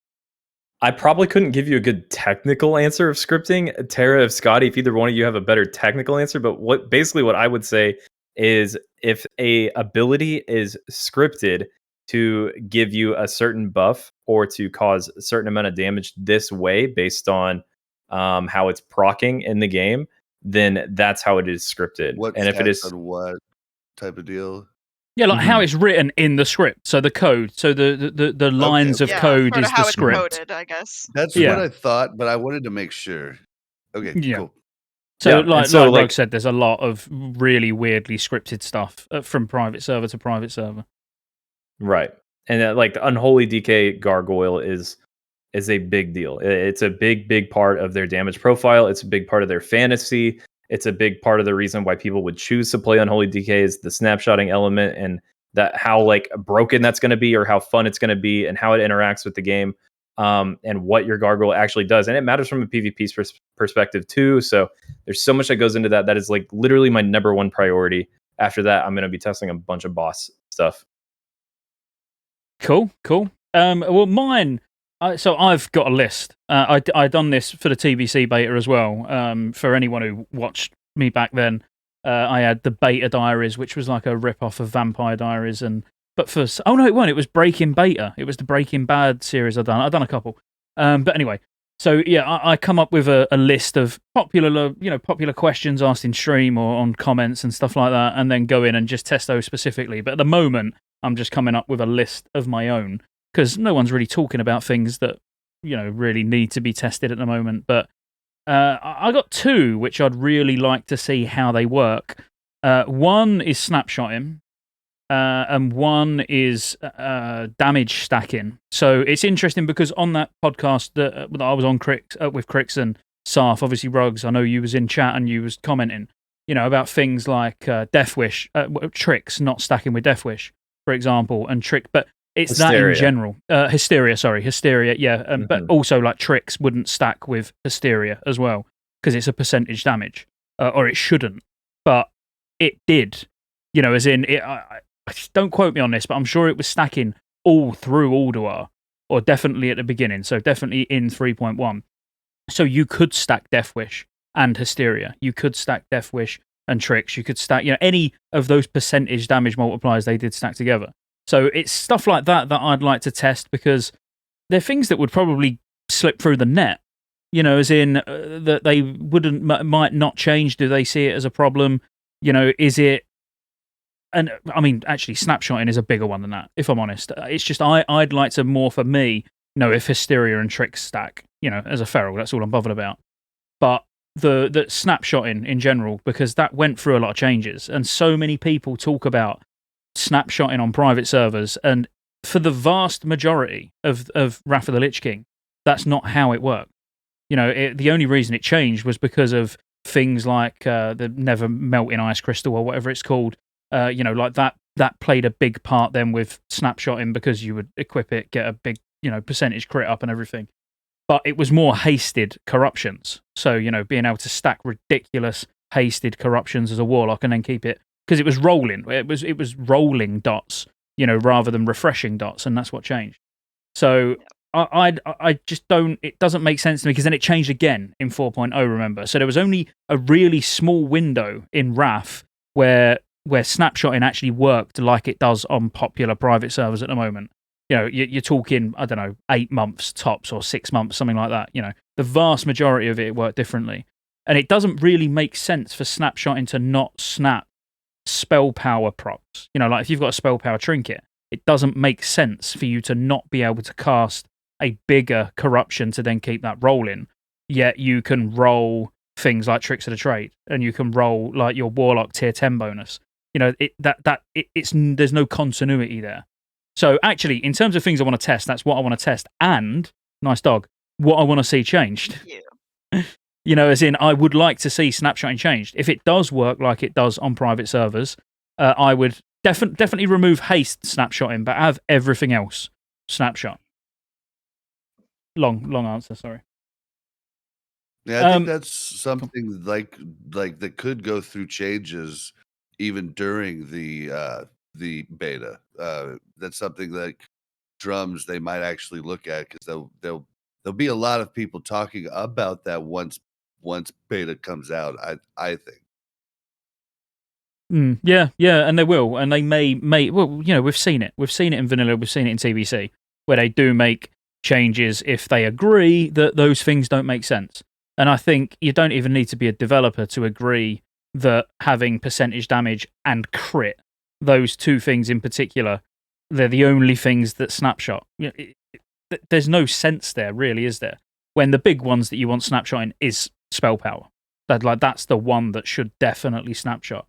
But, Rugs, do you want to take over? So looking forward, starting with like the raiding scene.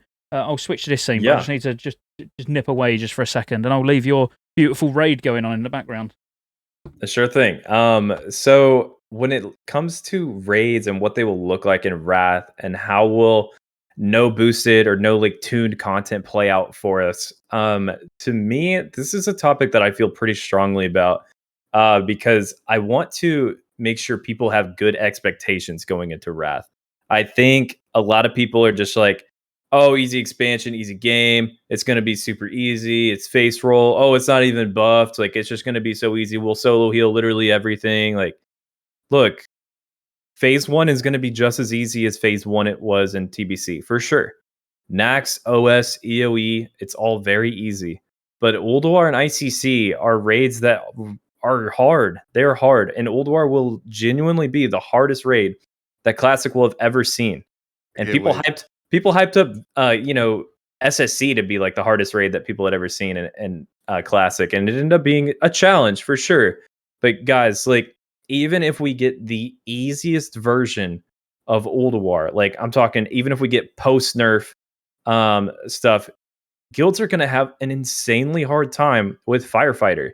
It will not be a walk in the park for these dad guilds or semi-hardcore guilds. Like, you will spend a long time progressing these fights, whether you like it or not. And you cannot just assume that Yogg 0 is going to be something that you can just sell mount heads for, like the Mimiron head. Like, everyone's like, oh, we're going to sell Mimiron heads every week. It's going to be great. We'll just have some buyer and it's going to be awesome. Like, sure, there's going to be guilds who can do that. But like, guys, this shit is not a walk in the park. Like, have good expectations that this is challenging, so that way when the raids actually come out, you're not just like hit in the face and your guild like collapses, because guilds will actually like get completely broken if they underestimate Ulduar, for example.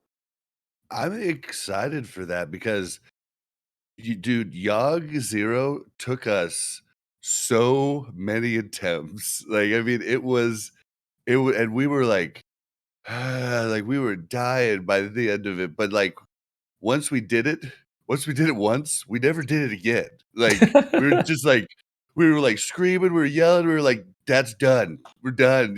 Like, because it, like, there was lots of RNG that went into it too. Like, even if you were doing perfectly, you would still like there would be things that you would just fail. Like, and so, but I don't know how private servers do it now. Like, we were like some of the first to do it, so I don't even know if our strategies were the best ones. I'm curious to see how long it takes the Classic community to do it, but it's interesting because until when they nerfed SSC and TK, there was still only 50% of guilds had killed all of the bosses. So I mean, there was a ton of people that just couldn't do that content, and I don't remember Right. Ulduar ever getting nerfed in Wrath. So I don't know, like, I don't know, will that just break guilds up? Like, yeah, I'm curious. It's gonna be neat to see, but I'm excited for it. Ulduar was just more made irrelevant, wasn't it? Which I'm sure Tara and Ruggs will agree. Once Top comes out, there's just, all right, if you're trying to get Valinir, but other than that, it just sort of slips into, well, it's a waste of time. You might as well just do Tok, and that's about it. I know there's still a few items, don't get me wrong, in Ulduar, but just in my experience on private servers, once Top comes out, hardly anyone goes back and does Ulduar unless it's for achievements. Yeah. I like what Bob was saying about seeing how, only 50% of guilds actually were killing KT and Vash before they nerfed it. Man, and there's a lot of people out there who are like super cocky and like they know that like they're going to walk into Ulduar and they're going to absolutely like own it and it's going to be great for them. But when we see the Warcraft logs breakdown of like guilds and progression and all these hard modes, it's, oh man, I'm so excited for it, because there's genuinely like difficult fights in Ulduar and some guilds don't have enough raid hours in the week to progress it all. And it's going to be crazy to see like the guilds who are getting like really hard stuck on Freya hard mode, or who can't hit the DPS check on Hodir hard mode, or who missed their Algalon week 1 attempt because they only had an hour to do it, and like all these things. Like, it's going to be really cool to watch. I'm like really excited to see the differential. Like, guilds who are better than other guilds will really have a chance to prove it when it comes to Wrath. So I'm looking forward to it. And it's also what we was talking about with Sarf, actually, talking about speed running and what will constitute a speed run in Ulduar? Because you can just blitz through it and kill every boss. But to do a legitimate speed run, that all of the bosses that are, can have a hard mode attached, that they need to be killed on hard mode for it to basically count as a speed run.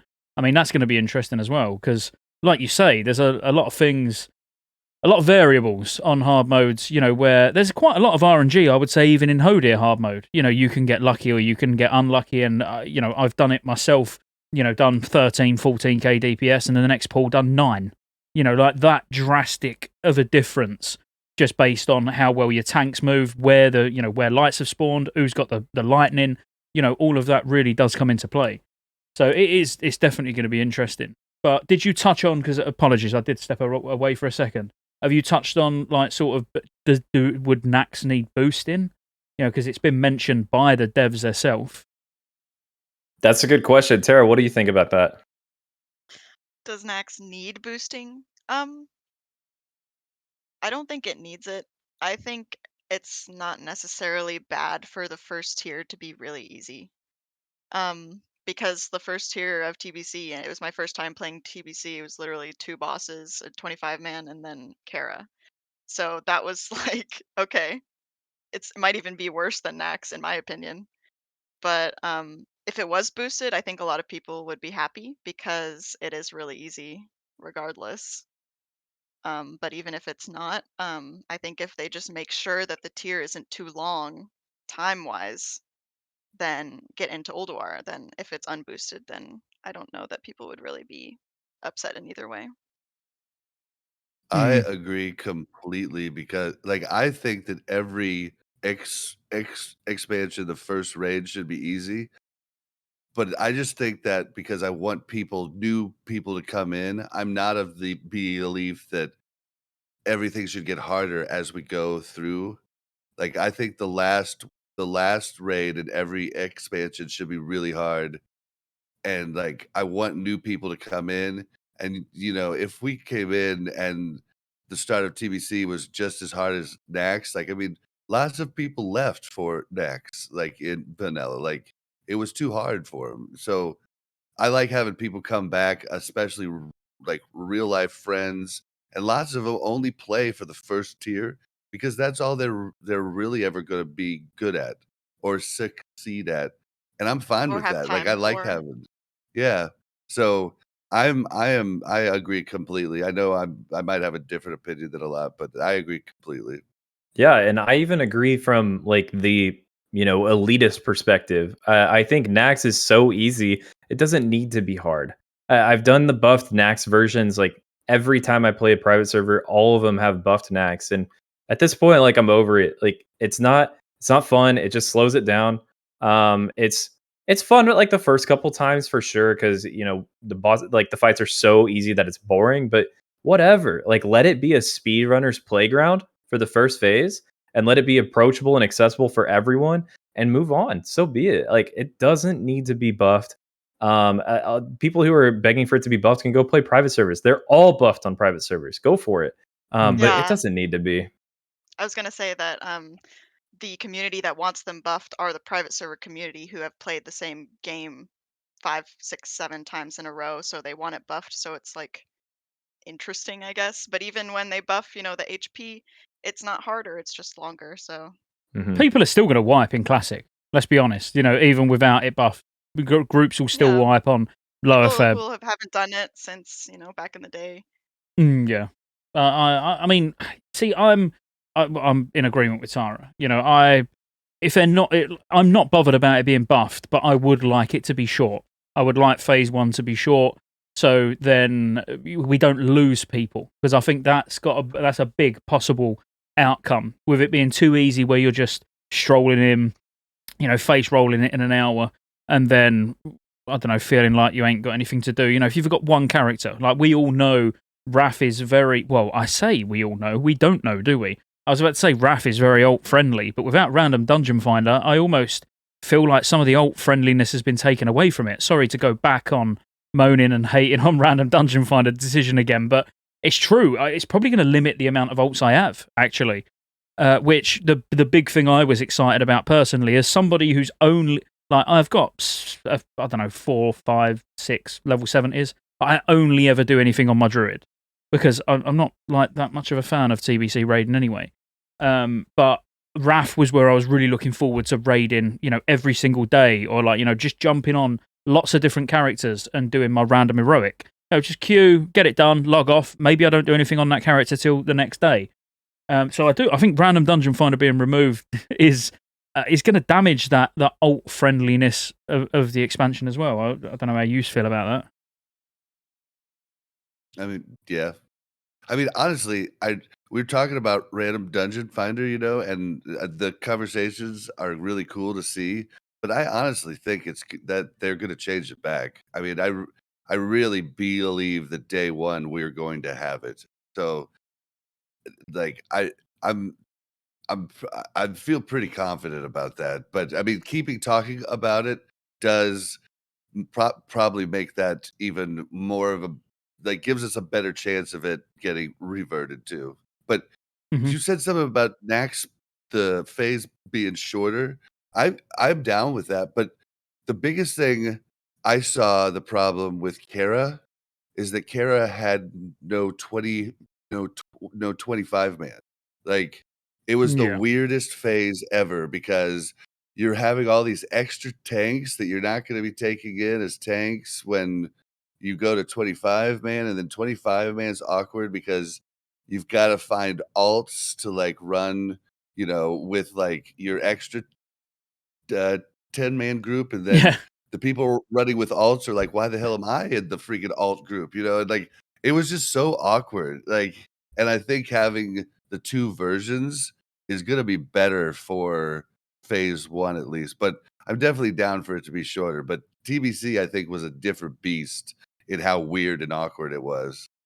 Well, I think, again, Tara, I'll put it to you, Tara, first, and then Ruggs, if you want to chime in afterwards. I think Kara is one of those where, actually, even if we had a short phase one, and you're doing Ulduar, let's say you're the best guild on your server, and you're doing Ulduar 25-man hard modes, you're still probably going to be going and doing Kara, Nax. Do I keep saying Kara? You're still going to be going back and doing Nax every week, while Ulduar's out anyway, just because there are the odd fit, maybe you're trying to get Grim Toll for someone, or, the weapons from KT are still decent enough for people who haven't got a weapon from Ulduar yet.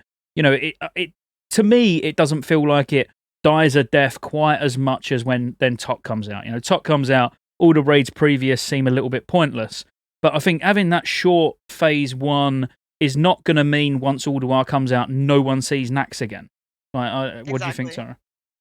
Exactly, because I mean, there's a lot of good Nax gear, but there's only a few like really good pieces. So there's definitely like reason to go back if you didn't get everything, all the weapons, like you said, from KT, or the caster trinket for everybody. There's definitely reason to go and clear. So even if it's like a shorter, maybe like a 2 or 3 month like Nax duration, you're still going to go back and try to get that loot, especially if you need it for your Ulduar progression. Yeah, and I think Nax is going to be one of those weirdly very, very lucrative GDKP raids. It's a 25 man that exists in phase one, whereas like in TBC we had Mag and Gruul. It's like 3 bosses, literally 3 bosses. That's barely any loot, despite DST being included in that loot. And that could be really profitable for you. Nax has a bunch of loot, plus OS, plus EOE, which you will likely do in the same GDKP run. You'll do a full cycle. People will still go back and do Nax 25 mans for sure. For GDKPs, at the very least, is what I'm thinking, because there's so much good loot, a lot of good trinkets. All the EOE 25 man loot is Ulduar eye level. Man, it's just going to be very, very, very profitable, which just invites people back to the tier 7 gear. Yeah, absolutely. And it's I mean, a lot of loot.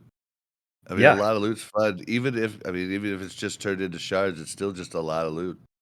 It's going to be one of those, isn't it? Like you said, Ruggs, like if you compare it to a DST Gruul, it's going to be like Nax 25 will be extremely profitable if you get lucky on trinkets. If you get a few trinket procs, you're all cashing in. Outside of that, KT weapons and stuff. And it'll be interesting to see, even like the the neck, the quest item from Saffron.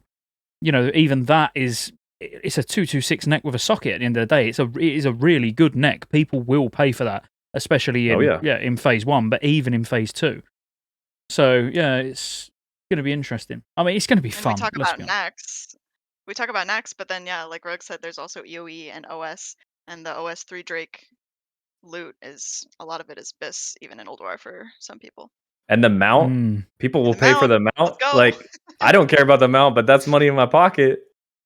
Yeah, but like Fury at 5 Dragon Flights, for example, or the trinkets from Sarf, they're going to sell well, especially for like DK's rugs. You better start saving, mate. Yeah. No, cool. You're right. Like, it's going to be great. It's really good though, like to all of us to actually sit around and agree on something, because as we've gone through, we've all had subtle differences of opinions on different things, but actually when it comes to Naxx, to say that 75% of us that are speaking are have played on boosted difficulty level Naxx, or I mean, let's face it, Warmane Naxx is just hard on it, just by default. You don't even need to put boosted difficulty on. So the fact that we're all like, actually, no, it'd be quite chill. It would be a nice, fun phase 1, just smashing through everything, getting your gear, getting ready for when Ulduar hard modes start, and it actually steps up in difficulty, which it will. Cool. Okay. So what do we think? Now, it's a bit of a weird question. Like, what do we think class representation is going to be like with it being in a 3.3.5 state? I think the main thing I want to get from this is what everybody is asking, and when I say everyone, comments and like people talking on the stream, they all say the same things. Are there just going to be floods of DKs and paladins on every server? Because that's what people ultimately want to know, and I'm going to give my opinion last. So we'll go with Bob first this time. Like, what do you think, Bob, with DKs and paladins being flavor of the month? There's going to be a lot of DKs. The Paladin's what I don't get. Every time, why does everybody want to be Ret so bad? I just don't get it. But like, the DKs, they're going to be a lot of them, and you're going to need to earn your spot. But at the same time, as long as you have your, I think it takes 11 or 12 people to make sure you have all of your buffs. I mean, you can kind of throw in a lot of different classes. You can stack, so I don't know that it's that big of a deal, but it's probably the DK is probably going to be a big deal. And if you want to play DK, you're going to have to get good fast, because there's going to be a lot of competition. I think. Yep. Definitely. What do you think, Tara? In terms of, is there going to be too many? Because that's what people keep asking. Like, am I going to be able to get a raid spot? I want to go prop paladin, but everyone they talk to is going to be prop paladin. Like, do we see it being that big of an issue, or what do you think? I mean, you're nodding. I'm scared. Well, tanks are always going to have a spot, so don't worry about that. Prop paladins are just, if you're prot, you're going places. Everyone wants you. But as far as the Rets and the DKs, I think there's going to be a lot of them. I think coming from TBC though, I think mages and warlocks will also have this problem though, because there's a lot of them, and I'm sure a lot of people are going to continue, maining those characters. But that's a hot take. As far as class representation, something that I think is the biggest change that most people probably agree with is a lot less shamans and a lot more paladins, just in general, because the shamans aren't as needed, and all of the paladin specs are a lot better. So Rugs, I mean, the man that gets all the hate on YouTube. Let's be honest. I mean, I get the same. We all get it when you say things that people don't like to hear. But Tara just really hit the nail on the head. I'm going to ask you a really direct question. Should shamans start thinking about re-rolling to paladin? Is that a question for me? That is a direct question for you, my friend. You've got the floor. Yes, 100%. 100%. Right now, we have 1 Holy Paladin in every raid. We will want 2 in every raid in Wrath for the hard raids like Ulduar and ICC. You need more Paladins, and you don't need more Rets. That's the thing. So we're talking about Rets and DKs, rerolls. We can take all the DKs in the world, because like Bob said, we can cover all of our raid buffs easily with only like you said, I think it is 11 or 12 people is all you need to cover everything. You can stack DKs. They're a meta. They are the flavor of the month. They're a meta spec, and the same thing like what Tara said, how there might be a lot of mages and warlocks. I think that's okay too. If you're a warlock main and you're going into Wrath and you're going to play warlock, so be it. We can stack warlock. We can bring 8 warlocks to a raid. Too. Who cares? Yeah. But shamans, you don't want to stack shamans. You don't want to stack rets. You know exactly. You don't want to stack rets. You don't want to stack shamans. You want 1 or 2 shamans in a raid. That's it. And I'll take 1 ret. That's it. 1 ret. If you want to play flavor of the month ret, get ready. Like what Bob said, you got to be good. You got to earn that spot because damn, it's going to be competitive as hell. And even when you say like a couple of shamans, yeah, you'd be happy with 1, wouldn't you? Or I would. If I was making a group. If I had an enhancement shaman, I could live with that. So we've got Lust. If we had a heavy caster comp and we had the Ellie shaman there to buff Dark Pact, then all right, I could live with an Ellie shaman. Either way. If it was a big pumping enhancement shaman, I'd still probably rather take the enhancement over an Ellie if I'm completely honest. But resto shamans, yes. I get a lot of hate for this because I do. I played a resto shaman on Synergy. I cleared everything up to Tok. Well, including Tok as a resto shaman, and it's quite fun. But you still feel quite weak. Even though you can top the healing meter, it don't matter. You still don't feel like you've done a lot. Even you could be the number 1 healer, but you've got the Holy Paladin that has got more or less unlimited mana and brings 20% damage reduction across the raid when it's needed. Which is that's a really important point. It's when it's needed. And for a long amount of... I know it's only 6 seconds, but that's quite long. If you've got a bit of a nervous paladin that accidentally presses it a little bit early, most of the time, it doesn't actually matter. You're normally still all right. And then, the resto shaman, I just don't feel like they bring enough. I think that's the problem. It's not actually their healing, because their healing is good. There's nothing wrong with the amount of healing they do. It's just... it's the same with the warrior, isn't it? Like, why take a prot warrior when you can take a prot paladin? Why take a resto shaman if you've already got Lust and you can take another healer that brings more to the group? So, I mean, that weren't even the question. I just had to put you on the spot, Rugs. Yeah. This is something I do on my show a lot, because a lot of people just don't know these things, but like Lust is raid wide. And the reason we're talking about buffs is because most buffs become raid wide instead of party. There's still some buffs that are party only, but the vast majority goes raid wide. Yeah. That's a very big deal. That is really what kills shamans off a little bit in terms of, it don't, at the moment in TBC, it don't really matter if your shaman's not pumping. They still bring Lust for that group. You can then rotate another shaman in and Lust again. That's what they're there for. And then when you remove that usefulness in Wrath, they just go a little bit further down. But that isn't to say like Tara, you're going to be playing Enhancement Shaman. So, they can't be that bad. I don't know, are they? There's definitely a spot for them. I mean, everyone needs at least 1, so... Yeah, as long as you've got that 1 spot. Imagine if TBC had raid-wide buffs. We wouldn't take 3-4 resto shamans to a raid. We would take, 3 Circle of Healing priests. Oh, 100%. Because we'd have our Lust from, 1 shaman, That's kind of the situation with Wrath.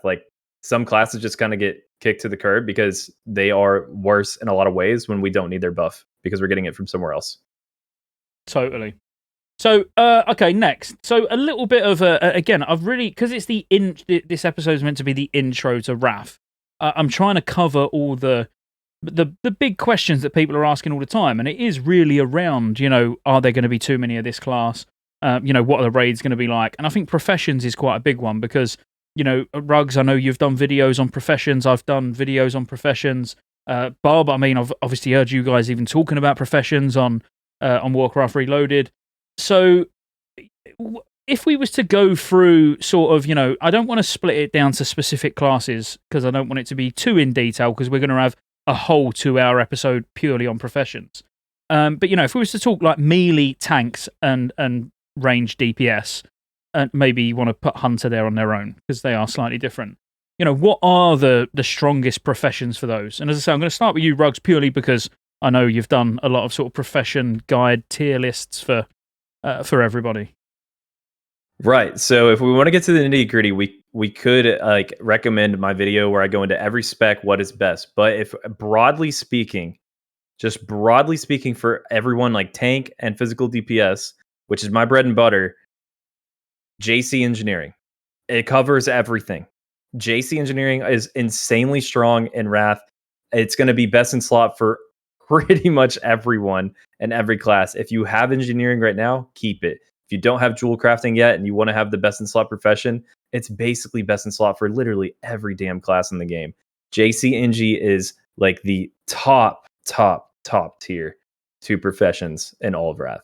So just to ask the question that everybody maybe, or some people may be thinking, what if we didn't have the big gems in at launch? So what if we had the sort of 3.0 version of the gems? So even if we have the 3.0 version where we only get 2 Dragon's Eye, 2 JC quality gems, JC is still going to be really good and still going to be really valuable. Not only just because of the stats that you're getting from it, it's also the choice of which stat that you want. Sometimes you need more hit. Sometimes you need more haste, and you're not going to get haste from anywhere else. Sometimes you need more intellect. Also, the trinkets from jewel crafting are really good, especially for tanks. You could run both of the stamina trinkets for your tank, all of the first phase of Wrath, if you were just super unlucky and didn't get Essence of Gossamer. But even then, you'd want one of the JC trinkets. Those trinkets are great. And just the options alone of being able to stack and focus purely on whatever stat that you want gives JC the freedom to not only be the best profession for your class, but it's like best profession for like everyone. You get to pick exactly what stat you want to stack. Yeah, I've always been a big fan of customizability. You know, that's it. It is, and there's a lot of classes where you want to start stacking haste at certain levels. You want to start stacking armor pen. You know, and yeah, you can't get those from things like mixology from alchemy. You know, you can't get them from enchanting on your rings. You know, so it is those getting extra sockets or bigger gems or whatever. So, so you've covered the physical and tank. So like Tara. You know, if we was talking maybe like casters and healers, you know, what would you say the go-to professions? Just whilst I know, you know, like a demo lock might differ differently a little bit to other casters, but, you know, if we were talking broad terms. Yeah, so I'm pretty much going to agree with Rug's video where I'm pretty sure almost all his casters said Taylor NG. Pretty sure. Yep. Those are definitely best for casters. Healers are where IMO you can get a lot more flexible and maybe get in the less, not as good like stat wise professions, but get them into the raid so that you have someone for, you know, the patterns and stuff. Like I like to put alchemy on my druid, my resto druid. You Mhm. still get mixology spell power. And then you can have, you know, a potion master on hand for your raid easily. Enchanting is also good on a healer for the spell power on the rings. Um, and pretty much Jace. Engineering, sorry, is still gonna be like this on almost anybody just because of the mobility of it. Yeah, that's cool. So, Bob, what do you think about professions? I know obviously you've not been on ridiculous amounts of private servers or anything, but, you know, where are you, you know, with your main being a rogue, you know, what are you leaning towards profession-wise? Well, he's currently JC engineering in preparation for Wrath. And engineering is just like out of this world good. I mean, you get a auction house in Dalaran.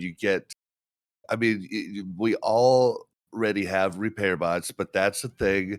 You get freaking a portable mailbox.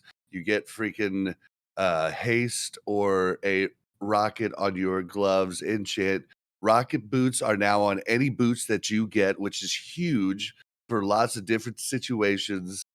I mean, engineering is just nuts, man. It's like how do you not choose it? And I'm afraid I don't want him to change it because the thing, like, I was happy they changed leather working because leather working is not fun. Engineering's fun. Like in the bombs, we didn't get it. I mean, there's just so much in engineering. It's out of this world. But if you turn it on something else, like That's for rating. Like, but say someone wants to make a lot of money, inscription's going to be real big at the start. I was actually going to say that too, is Yeah, to don't sleep on inscription, because if you start it early, then selling those glyphs are going to be a good nuts. way to. I think for a healer, like you said, Tara, where you've got that flexibility, I think inscription for a healer, beautiful. Or even like your first alt, level the inscription first, Mm. and then go to your other professions. It's So- definitely good. And same with the JC, because they get the JC daily, the jewel crafting. So you need to get enough tokens to actually buy your patterns that you need. So you're going to want to start that early as well. Yeah, absolutely. So I'm going to put this to both Tara and Ruggs, and it's entirely up to you which one of you want to answer first. But this is a really popular question, again, and it is revolving around professions. And like, I've got my answer that I tell the stream all the time, and I do get a lot of kickback.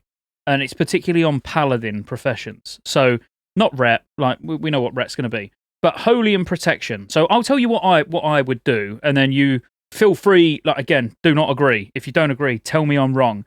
As someone who's been playing a Holy Paladin quite heavily on Sindragosa, I would almost consider it my main on Sindragosa. As Holy, I would want to be engineering JC, but Holy is sort of a given because you want the trinket from JC and, to get the massive intellect from it, and you get all that mana back. But I think Paladins are so immobile as a class that Rocket Boots as Prot or Holy works so much better than getting 2 extra sockets. And now I get a lot of people say to me, no, you should go blacksmithing and then you get even more intellect. But I feel like sacrificing that bit of intellect for the movement speed and the haste when you need it, or the armor as Prot, how do you both feel about it? I don't know, like, Tara, if you want to go first? I totally agree with you that, NG is just going to be more useful in almost any situation. And it's also just, like your panic button. You got your boots, you're in the wrong spot. Like, get out of there. Yeah. Ruggs, especially for the Holy Paladin, because they want to stand and cast. So if you have your NG boots, you can stand and cast until your last second, move, and then keep standing and casting. Yeah, I gotta 100% agree. First of all, like, jewel crafting, of course, is like basically mandatory. The stamina trinket for tanking and the intellect trinket for healing, like, that's mandatory for your paladins. And engineering is, sure, you could go for like something else, like leatherworking for stamina, if you're tanking, or mining or blacksmithing or whatever. And if you're healing, you could make a case for blacksmithing to get more intellect.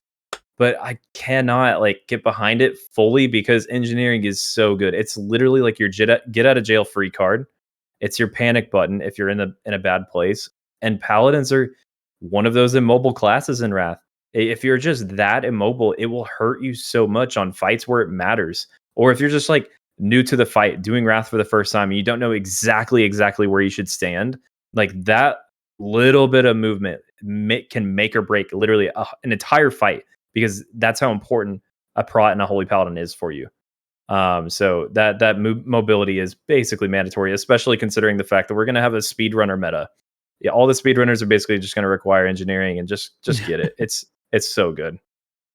What if they changed engineering? So that was an interesting question brought up on the Countdown to Classic. Josh, who interviewed Brian Birmingham, and I don't know why anyone would want to bring light to that. Josh, I love you, man, and your podcast is amazing, but why you would want to mention engineering to anybody who works at Blizzard, it's beyond me. It's beyond me. I can't get behind that.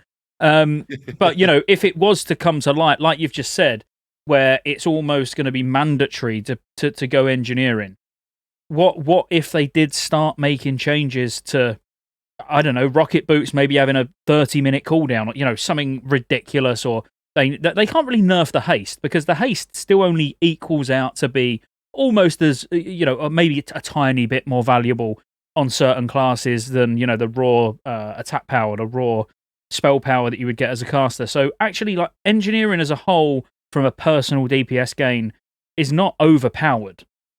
It is I feel like it just gets a little bit more overpowered for classes that need to move. I gave this example actually when me and Classic Go, so shout out to Go if any boomies are watching. And as a boomie who needs to hard cast something so long as Starfire, being that guy who moves from spot A to spot B just that little bit quicker to get one additional cast out while everyone else is still running across, is like, you can't even really put a DPS gain on it. You know, it's just you don't know. You might crit, you might not crit. You know, you might only be halfway through the cast before everyone else gets there. But it's like almost, it's hard to measure. But if you was to nerf it, it could almost be not worth ever using. Like, well, I mean, how would you feel, Bob? So you're NGJC at the moment on your rogue ready for Wrath. Like, if they started playing around with how NG is going to work in raids, like, what would you do? See, and I don't really think, like, I think what pushes it over the edge is just all the different things you can use with it. Like, so maybe just add like a little something to other professions. Like, I don't want them to nerf what it is right now, because it's just the all purpose. Like, I forget who said it like this, but you're Inspector Gadget. Like, you can, like, you just got something for everything, you know, and you're like, oh, I'm gonna pull this out, you know, like, it's just fun, and I don't want them to take the fun out of it. So I would be pretty bummed if they were to nerf things. Yeah, I'd be pretty bummed. Yeah, and bombs, actually, I didn't even mention bombs, did I? And let's face it, you know, they're not a massive DPS game, but they're still nice. And, you know, let's hope for a broken version of Lich King Heroic so we can use them to rebuild platforms as well, because that's quite important to me. Can I talk about bombs for a second? Because Bob was talking about how fun engineering is, and it is so fun. And one thing that, this is a super random tangent, I don't know why it came to mind, but I got to get it off my chest. But there's this strategy with Winter Grasp. It's called the backdoor strat, where you can basically fly over the zone of Winter Grasp, and when the fight starts, everyone just jumps down onto the base and literally the entrance door. And if you have like 40 people with engineering, the bombs in Wrath can do siege damage, which can kill the door. And you can just sit there, do one bomb, wait for the cooldown to come up, do another bomb. And if you have enough people, you can break open the door and win Winter Grasp. It's hilarious. It's so damn funny. Like, engineering is so fun. Engineering It's is so just fun. fun. It's just amazing. Once you go engineering, you never go back. You never go back. I mean, Yes. even back in class, you know, vanilla, TBC, whatever. Once you see it, you never go back. My druid has been engineering literally since day one of vanilla. Well, not, you know, as in classic 2019. It's been engineering, and yeah, it's not changing. It's all the nice little, you know, even a mailbox. I know it sounds daft, but just the convenience of being able to drop a mailbox down in Wrath. You know, it's those things where, yeah, or to res, exactly, with the combat knife. It's if you didn't have, when I haven't got it, I miss it. Oh yeah, the parachute cape as well. Yeah, maybe engineering is a bit broken. Let's stop talking about it and move on. Seriously, stop breathing life into this. This was Josh's bad idea. We'll leave. Well, if anything happens, everybody, it was Countdown to Classic. It was Josh that done it. It was nothing to do with us. But right, okay. So we're going to have to move on a bit because we've already gone well over. We said we was going to try and keep it to a couple of hours, and it's been that. So let's just storm through the last couple of points. We've not had any questions that I've seen come in that we need to worry about. So, this is quite a big one, I think, for a lot of people as well. So leveling from 70 to 80, and Rugs, I'll leave you just getting on with this conversation while I grab a couple of beers, because I've done a video on this anyway. What I think's going to happen, but you know, are they going to solo like mages and that? Are they going to be soloing dungeons? Are people going to be questing? Are they going to be now spamming dungeons because there's no random dungeon finder apparently? You know, how do you think that's going to go? As I say, Rugs, I'll just leave you taking that over. Well, I appreciate you passing the mic, but honestly, this might be the worst topic for me to cover of all the topics on today's agenda, because leveling, for God's sake, in terms of like, dude, okay, well, it's not awful, but like when it comes to certain things, like I'll just be the first to admit, like that's something that I'm not like super great at. I've always been a slow leveler, and when it comes to leveling from 70 to 80, I genuinely don't know. I'm torn. I'm so torn because we don't know about RDF right now. I mean, they say we won't have it. So there's still the possibility of like walking into dungeons, and a couple come to mind for me. I think about Nexus in Borean Tundra, and then Oculus also. And I wonder if you can do Oculus with a full set of like 5 people in full Sunwell gear. Like, how fast could you run Nexus and Oculus, do 5 each, and then reset? And then you'd have to like knock out like all 5 of those runs within 1 hour because of the way that like the instance cap works. And man, I don't know. I think questing will be really good, but it's going to be super contested. Like, I don't know yet. I still need to do some more research before I'm Yeah. fully certain. Use discuss. I'll be back in a sec. Yeah, I feel like it's gonna depend like how many layers I guess end up implemented on each server. Because like, you know, the 30K pop servers, unless there's like, I don't know, 100 layers at least, then no one's gonna be able to do anything questing wise. So then like you have to dungeon or mob grind, I guess. But like if it was like a normal leveling situation, I feel like questing is just the best way in 70 to 80 because the dungeons are just slower. The quests are going to give you more XP than, you know, being able to farm mobs quickly. Right. So unfortunately, I'm in the same boat as you. Is like I have no idea what's actually the best way or not.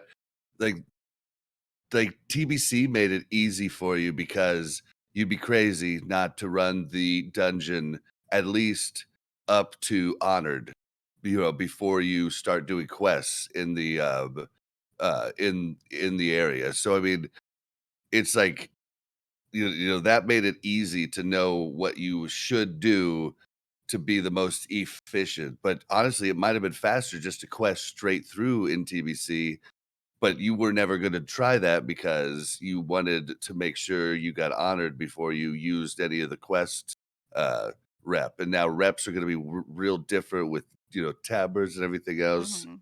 And I Yeah. just think the questing gets really fun in Wrath. Like you get to like talk to the freaking the Lich King, and you get to interact with different, you know, I don't know. Questing is fun, so I just know that I'm gonna quest. That's all. I think That's most all of I the know. quests are designed really well compared to like especially like vanilla questing. Now that was like just literally a chore. But like wrath questing, you're like next to the quest area. You got kind of go back and forth in like little chunks of quests. It's much more like linear, I guess. And so it's easier and faster. The So, questing hubs in Wrath are really good. That's for sure. do you think mages are going to be solo leveling in dungeons? I have no idea. Probably. I mean, we always say, "Oh, they're not going to be able to do it this, you know, this time around." What did they do? They do it. I'm not saying they're not going to be able to do it. I've done it.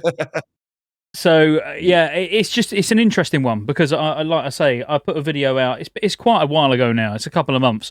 I should probably do a little bit of an extended version of it, but as a decently geared, just tier 6 geared, few bits from Sunwell. We're not talking like full phase 5 bis. You know, I can solo Utgard Keep, and I can average a full quest. So what you need to think about is your server pop. You know, how easy are you going to find it to do quests? Is it going to be flooded? Are you going to struggle, you know, killing mobs, tagging mobs, getting quests handed in, whatever? You know, I was averaging a quest every 90 seconds to 2 minutes. So from just soloing Utgard Keep on my own, on a mage, bearing in mind, so 2 big things to think about here is, firstly, I was playing on just a bulk standard Trinity Core server, which had a lot of bugs. As in, it's my own one. It's not, it's not one of the private servers you play on. So if I blinked, I ended up outside the instance. Like, you know, I'm being serious. I would just go through the floor. So I had to do it without being able to blink, which as a mage is quite difficult. And I was still averaging sort of, a full quest's worth of XP every sort of 90 seconds to 2 minutes. It more comes down to getting locked out because, you know, I also was doing it quite quickly. But when you think about being full bis as a mage, and maybe even if it was 2 of you, soloing something like Shattered Halls instead of actually going straight to Northrend, and you was literally pulling 15, 20, 30 mobs in Shattered Halls, AoEing them down, you know, I could see that being a thing. And that's what they're all going to be trying on the beta. You know, let's be honest. They're going to try to keep that meta going, and I genuinely think they will. And I think Drakfaron Keep will be a good one to do it in as well. Even though there's a few casters, you know, I was doing it at level 70, by the way. So even like just going in at 70, I could kill 2 packs in tier 6 gear. So I do think it's going to carry on. Where it's going to be and those sort of little like ledge jumps where they all run backwards and forwards. I've not put enough time or effort in because it don't interest me. I'm not going to play a mage, so it doesn't matter. I've not put enough effort in to try and find those sort of things, but I definitely think it's going to happen, and I do think it's going to be like Shattered Halls into Utgard Keep into Dratfaran Keep. That would probably be my guess. But in terms of actually my opinion on leveling, I actually think just flat out mob grinding is going to be number one. No matter what your server population is. Like, it's just the first level 80 back in original Wrath of the Lich King just literally sat in Grizzly Hills in a tomb and grinded to level 80. As far as the fastest to 80, yeah, that's probably the way to go. Yeah. And it will be someone who's got their second account, with a healer on. So they've got no downtime. Because let's face it, you could go to Ice Crown at level 70 and just spam heal your main character who's killing, and even you're getting an extra buff and stuff as well now. So I think that could be. I think that's probably going to be the quickest way. And I've got two particular. It's nothing to do with actually the first guy who got to 80 either. I've got two particular zones, areas going from one to the other where the spawn times, if they're going to be the same as sort of private servers, where it will be insane. And one of them you'll probably be very familiar with in terms of skinning. So, in Sholazar, the Gorillas, where you've got like literally you only have to run, let's be realistic, 15 seconds, and you've got another 8 mobs. You're like running between 2 packs of mobs, and they just spawn instantly, and you're getting a full quest's worth of XP just from killing a pack at a time. So I think we're going to see some weird shit when it comes to leveling. Anything else to talk about leveling before we move on? One thing I want to say about leveling is in Wrath, Battlegrounds give experience. And I've seen some really, really fun times when it's like it's like Warsong Gulch weekend, and you just spam Warsong Gulch with some of your buddies, and as long as you guys are winning, the experience is not bad. I don't know if it'll ever be like the meta, like the best way to go, but just something to keep in mind, just like one fun thing about Wrath I just wanted to throw out there. It's not something I would have ever thought of, if I'm honest. Yeah, not like. But I suppose if you've got a pre-made, pretty much where you're just going in and winning every game ridiculously quick. Yeah, who knows? Again, that's going to be the good thing about the beta. I think we are going to see. We're going to see things that it don't matter how many years combined between us that we've been on private servers. We're still going to see some things where we're like, shit, how have we not done that before? I really do. So, all right, moving on. We've got two more points, and then we can let all these people go and enjoy their day. So, the achievement system in general, it's going to be a very broad topic because there's nothing specific I want to point out about the achievement system, but it's more like, how do you feel about the amount of content it adds? And, are we going to see things like, looking for one more Nax Link achievement? Are we gonna get that in Classic, do we think? And just how you feel personally, as all of yous. And I'll start with Bob. Like, how do you feel about the achievement system? Looking forward to it? Indifferent? I love achievements. I'm looking forward to it. As far as the Link achievement, I don't think that's going to be a thing nowadays. I think it was a thing back then, at least for us. The reason it was there is because the majority of people playing the game sucked at the game. So you at least wanted to know they had done it before, like, or had gear. Like, that's why you looked at gear score. Like, lots of people just did not know how to play the game. The game is completely different now. I would say the majority actually do know how to play the game, at least a moderate level. So, I mean, people had no idea even how to spec their classes back in the day. Like, they weren't looking up, what to do. They were just doing, oh, this looks good, like. So I think we're in a completely different age. I don't think that's going to be a problem. The only problem I have is that it's not going to be account wide, and I hate that. Like, I'm not going to want to do certain things on other characters just because it's not account wide.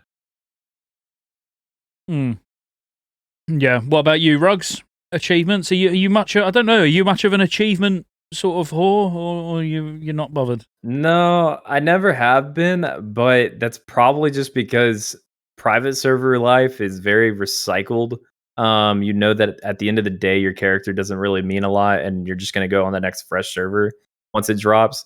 I think Classic will actually change my experience of achievements. I think I'll actually care again, and I think that's fun. Like, Wrath does a really good job of like making achievements exciting right from the beginning too. How you are uh, limited to gaining that specific amount from doing all of the Nax achievements, for example, both 10 and 25 man, all the tier 7 ones.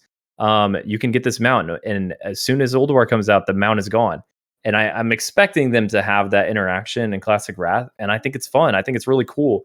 I don't think it'll be something that I'll be doing a lot of or care too much about, but the fact that achievements are going to be in the game definitely adds another layer or another reason for you to log in and play with your friends and do bosses a certain way, do heroics a certain way. And I know that there's a lot of people who are already farming up a bunch of stupid different reps and a bunch of stupid different achievements right now on TBC, which that is insane to me. Bob raises his hand. Bob, I knew you were an achievement hunter. I knew it. I could tell. But I'm excited for it, and I do think that achievement linking will likely be the replacement for log linking. I think people will just be like, link the achievement for this raid instead of a send logs to get an invite to a pug or a GDKP raid. I kind of think that will be the new meta. Yeah, So I was gonna say what Ruggs was gonna say was that I do think the linking achievement is gonna be a thing because it's just easier than looking at someone's logs. They can link it in game and you can look at it versus, clicking out and like looking them up or But whatever. everybody will have the mod that just lies. yeah, that's know what I was mean? about Like, to say. That's But what on the people basis say, that you've but I've got the never fake seen achievement, it. I People used to say, I but I've used to never use it on know alts about it. all the time. I Okay, honestly, you I used it. literally, I You're used to the use it all the time. problem. Yeah, no, You're the no. problem. I am the problem. On alts, I'm talking back during original Wrath. Yeah, I would link on alts. I'm sure it was called fake achievement. I'm sure that's what he had on was, and it's just it just created a random date, said that it was completed by a character. You linked it, and job was a good one. It's not to say that I didn't have it already. It was just it saved re-logging. I do literally feel was what it like was. that was something that was good when they changed achievements to be account wide. If they did that, then maybe, I don't know if it would be a good change or not, or just, because people don't want to do achievements, have to log on their main. I've done this raid. I think what it comes down to for me personally is when they're already making the game very alt unfriendly, more alt unfriendly than private servers, let's say. I think having account wide achievements is just a no brainer. It just should be there because so should. There's two big things that I'd like to see added, and that's like outside of account wide achievements. Because I just think that should be a thing. You've earned the achievement. You can link, and it will say, like, if Ruggs has got RUGSZ and then his alt is Rugsy, it will say that it weren't Rugsy that achieved it. It was Ruggs. It was his main, so you know that. And it will show the date that he done it on his main, so it's just an alt. But at least he's going to know what he's doing, which that's the most important thing. So like that, but also heirlooms. I think we should have the heirloom tab. Because, I know it's a resale edition, but, heirlooms are a nightmare to keep track of. Like, for me personally, I buy it. In the mail. Yeah, lose them in the mail, or they're on a character that you ain't played for ages, and then you forget it's there. The heirloom tab is just, if you've got heirlooms in the game, what is the harm in having an heirloom tab so you can keep track of them, And account-wide mounts as well. I think, if you've gone and you've got Mim's head, and then you're on your alt, you want to be on that mount. You want people to know that you've got it on your account. You're not going to want to get it again, are you? The odds of you getting it twice is pretty slim. So for me, account-wide achievements, mounts, and heirlooms is important. What do you think, Tara? Go on, take it away on all 3 points. I feel like no, I just don't. I think those are all like good convenience things that don't like break other aspects of the game. Like most people could probably agree with that. All the people that are going to be like no changes, no changes. Like Blizzard's already changing it, so like you don't have to be like locked in to that, mindset really. It's going to get changed.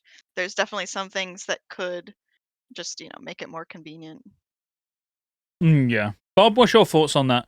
As someone who's, spent a lot of time on Classic, this is now this is taking a step closer to retail, if you like, but not really I just don't think it's in a bad sense. But what do you think? You're talking about specifically the mounts shared across all the characters? Yeah, just things account wide in general, I just like account wide for a lot of things, for like mounts, pets, even. Like, I think that's a neat thing to have account wide. When you start this is now getting into the part where you have the mount tab and you can collect a ton of mounts. Now I've unlocked a ton of mounts, but I've only bought like one of some of them I don't even buy, like, as I'm waiting till the tab, because there's no way I have like 35 slots in my bank to have every cat, every every one of the different ones, and you're going to want that for the achievements. And then why not have it on your other account? Like, you're never going to want to, if you love achievements, you're never going to want to switch mains. It kind of locks you in, and like, it kind of makes you feel trapped at that point. So I think when people talk about retail changes, I think like some people loop like me into a category of retail equals bad. I don't think retail equals bad. Like, each different thing I could have a different opinion on. Like, there were some good changes. There was a lot of good changes done throughout retail, in my opinion, and this is one of them. Yeah, I agree. Rugs, have you got anything to add to that? Yeah, I have a bit of a tangent, but I promise it's relative. So someone commented in my stream last night and they were like, "What do you think about adding Transmog to Classic Wrath?" And my response was, "Well, wanting Transmog is cringe, but what's even more cringe is not wanting Transmog in Classic Wrath because you want it to be pure." Like, at the end of the day, who cares? Like, these changes, like the Transmog change or like anything that you've just said, are like all great ideas that don't affect the game and your like in-game experience of like playing and like PvPing and raiding and leveling and all those things. Like, it has zero like negative side effects to it. So like, it's fine. Like, if you guys want it, go for it. I don't care. I'm indifferent. I think it's great. If people want it, get it. I hate Transmog so much, though. I'm with you, Bob. I'm with you. Oh God. But I do have a thing, because like, a lot of people love it, and I got a quick, easy fix client side. You can either toggle it on or off, and then if I toggle it on, I can see your Transmog. If I toggle it off, I don't. Like, super easy. And then, I mean, Transmog competitions could be fun. There could be a lot of things fun with it, but I don't want it on at all times. Like, that's where I get just like, no, like, it doesn't feel like that expansion, But yeah, I could go on about Transmog. Everybody thinks I'm crazy for hating Transmog, but I'm with you. No, I think it's our old school gaming mentality coming out. If I'm honest, I think that's what it is. Why do you need to look like, if you want a Transmog set, it means it's something that you've gone and got before. Then just equip the gear. And then you can look like it when you're running around. Technically, Transmog's in the game now. Yeah. If you want to stick your old tier set on and walk around with it, yeah, it's your RP set, exactly. But at the same time, what Ruggs is saying is absolutely right. It's like, well, it doesn't make a difference, does it? If you want to put it in the game, at least it's a nice little gold sink, with how much gold there is in the economy in classic servers at the moment. It wouldn't be a bad way to actually at least, get rid of a bit of that gold occasionally from different people. So yeah, for me, it's one of those where if it was there, I wouldn't probably use it myself. But yeah, it's not going to hurt me, is it? If people really, really wanted it, then yeah, why not put it in? Right, and like, some people want account-wide achievements, some people want Transmog, some people want account-wide mounts. Like, all these are like an improved barbershop, like they're adding, but none of that affects the game. What it does affect the game is like removing RDF. Like, what the fuck? Yeah, exactly. That's far more game breaking than something that's cosmetic. Cosmetic just don't matter, does it? For the vast majority of people. Less so Right. if you play a druid. Then you really don't care. It's like, that's why I've never really cared about Transmog. Why do I care what my character looks like? I spend 95% of my time in cat form. It just doesn't matter. I don't even get to see it anyway. But anyway, so achievement system, like overall, yeah, I think is quite. I think is a really good addition. I love achievements, and me personally, again, I've always been one of those that speaks their mind. I had the unpopular opinion back in the day that I think achievements actually should have been included in Classic. As in 2019 Classic, the achievement system should have been there. Well, you'd have had something else to do outside of raid login. I don't see, again, it's not one of those things that's forced on you, is it? It's just there. It's just the system. If you want to use it, use it. If you don't, whatever. Just ignore, pretend it's not there. Yeah, but leading on from...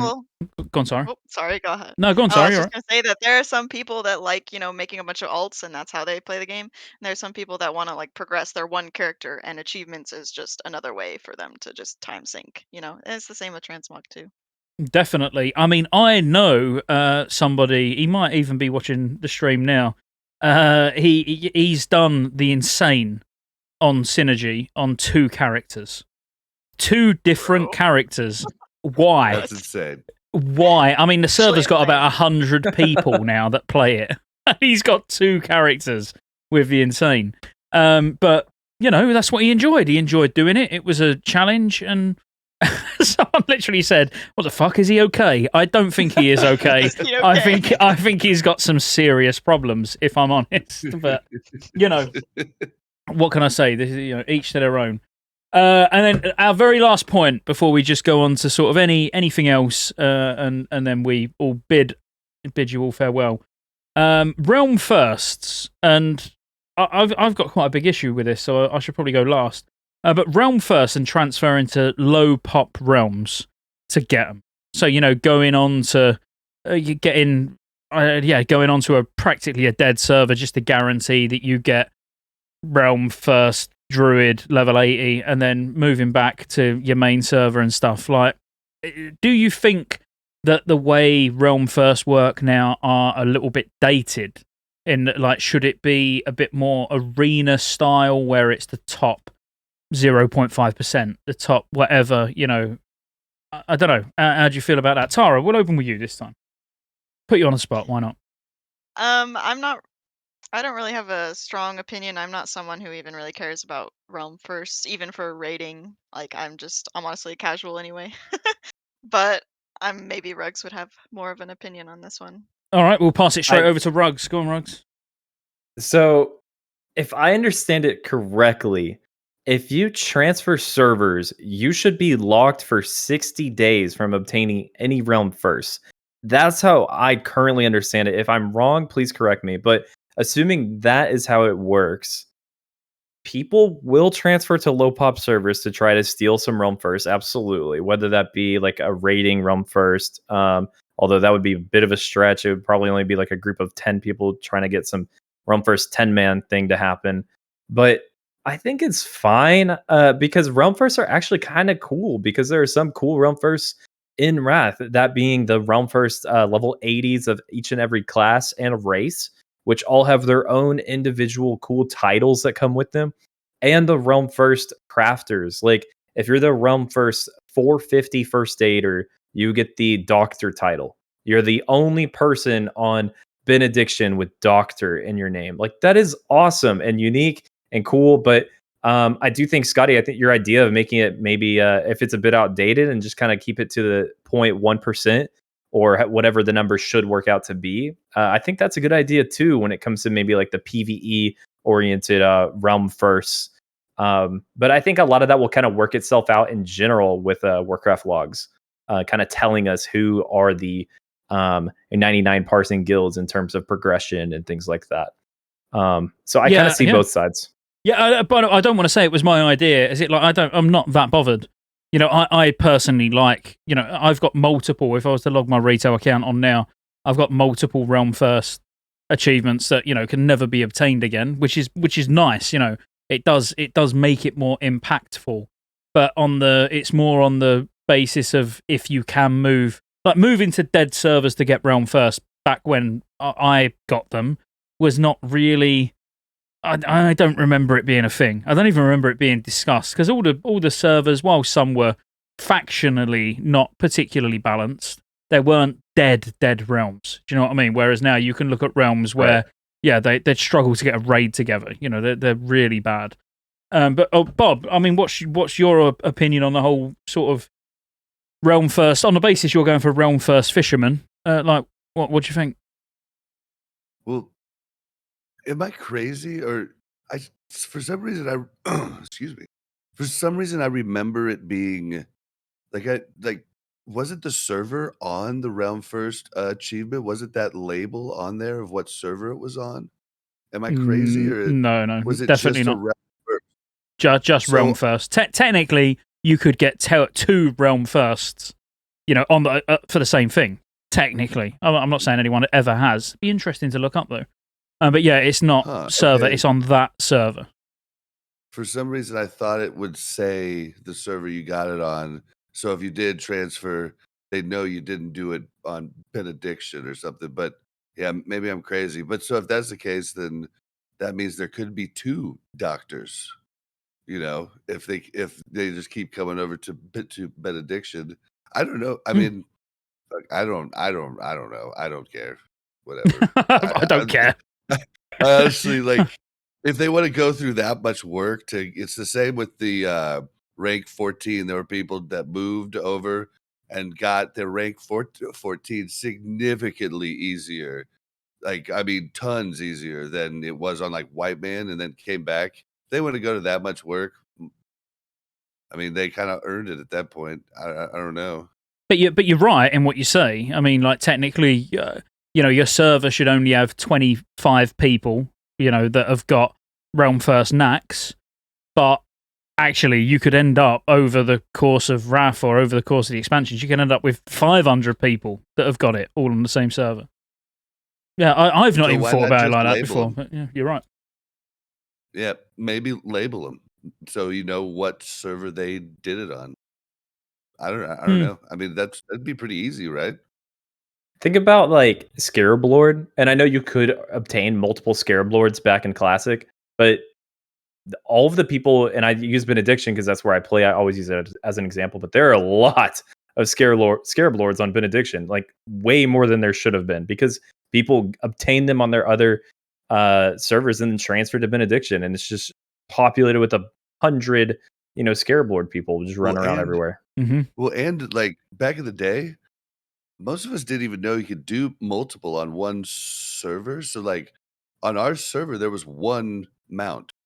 But like I was so surprised to hear when we came to Classic and like, wait, multiple people can do it? And like guilds actually held us back extra time so that they could get more Scarab Lords. I was like, we were so pissed on White Mage. Like, it was just like, come on, dude. I mean, Sam in chat just had a good point. It's like, well, if you, yeah, but then again, even that don't work. It's like if you transfer off, then you lose the achievement, you know. But then eventually, if your server dies, should you really be punished and lose your achievement because you've been more or less forced to move? You know, that also wouldn't be right. So I don't know. It was just a little bonus one to throw in just to see how you feel about Realm First, because it did change. You know, ultimately, you know, throughout the expansions, it has gone a little bit more, I want to say, flexible, you know, where it is like multiple people can all get similar achievements. But is there anything else? We said 2 hours. It's been 2.5, so we'll wrap this up. Is there anything else you want to add, Tara? We'll just go around the table. Not that I can think of. I think we covered a lot, like broadly. Bob, are we all good, my man? Dude, we're great. I had an absolute blast. Thank you for having me. Thank you for turning up. I mean, you're away. You're in a hotel room. You know, you could be out getting absolutely hammered. Instead, you just sat talking to us. So, yeah, amazing, mate. Thank you. Classic, man. I know, and we love you for it. And I do encourage everybody to check out Warcraft Reloaded. As I say, there will be links to everybody who's on here on the screen at the moment, all their socials, no matter what, you know, whether it's a podcast, streaming, YouTube videos, whatever. It'll all be in the description anyway, so make sure you go and follow them. Rugs, anything else, my man? Man, I just got to say thank you. Like straight up, Bob, like thanks for being here, man. You're a legend. Like you're goated, and we're just like super, super lucky to have you. And we're honored to have you on, man. It's been a lot of fun. I hope to have you on again because you've been great. And then Tara, of course, like thanks for saying yes to the invite. You're like my best friend. I love you to death, and we want to have you back on too. Like when we do shaman or hunter things, anything that like you're excelling at, we want you on for that. So Thank you really, for the invite. it was a And treat. thanks Yeah. for having me. It was No, awesome. amazing. Yep, you're all beautiful human beings. We will bid you all farewell. And for those who are obviously watching live, I'll be back streaming on Twitch in, I don't know, half hour, something like that. I'll just grab some ice, get some gin and tonic on the go, you know. So if you're not following me on Twitch, make sure you follow me on Twitch. Everybody, all of these beautiful humans, all their details will be in the description. Peace out. Oh, we've got to all do the awkward wave. Come on, you've all got to do it together at least. Don't leave me here doing it on my own now, for Christ's sake. See you guys.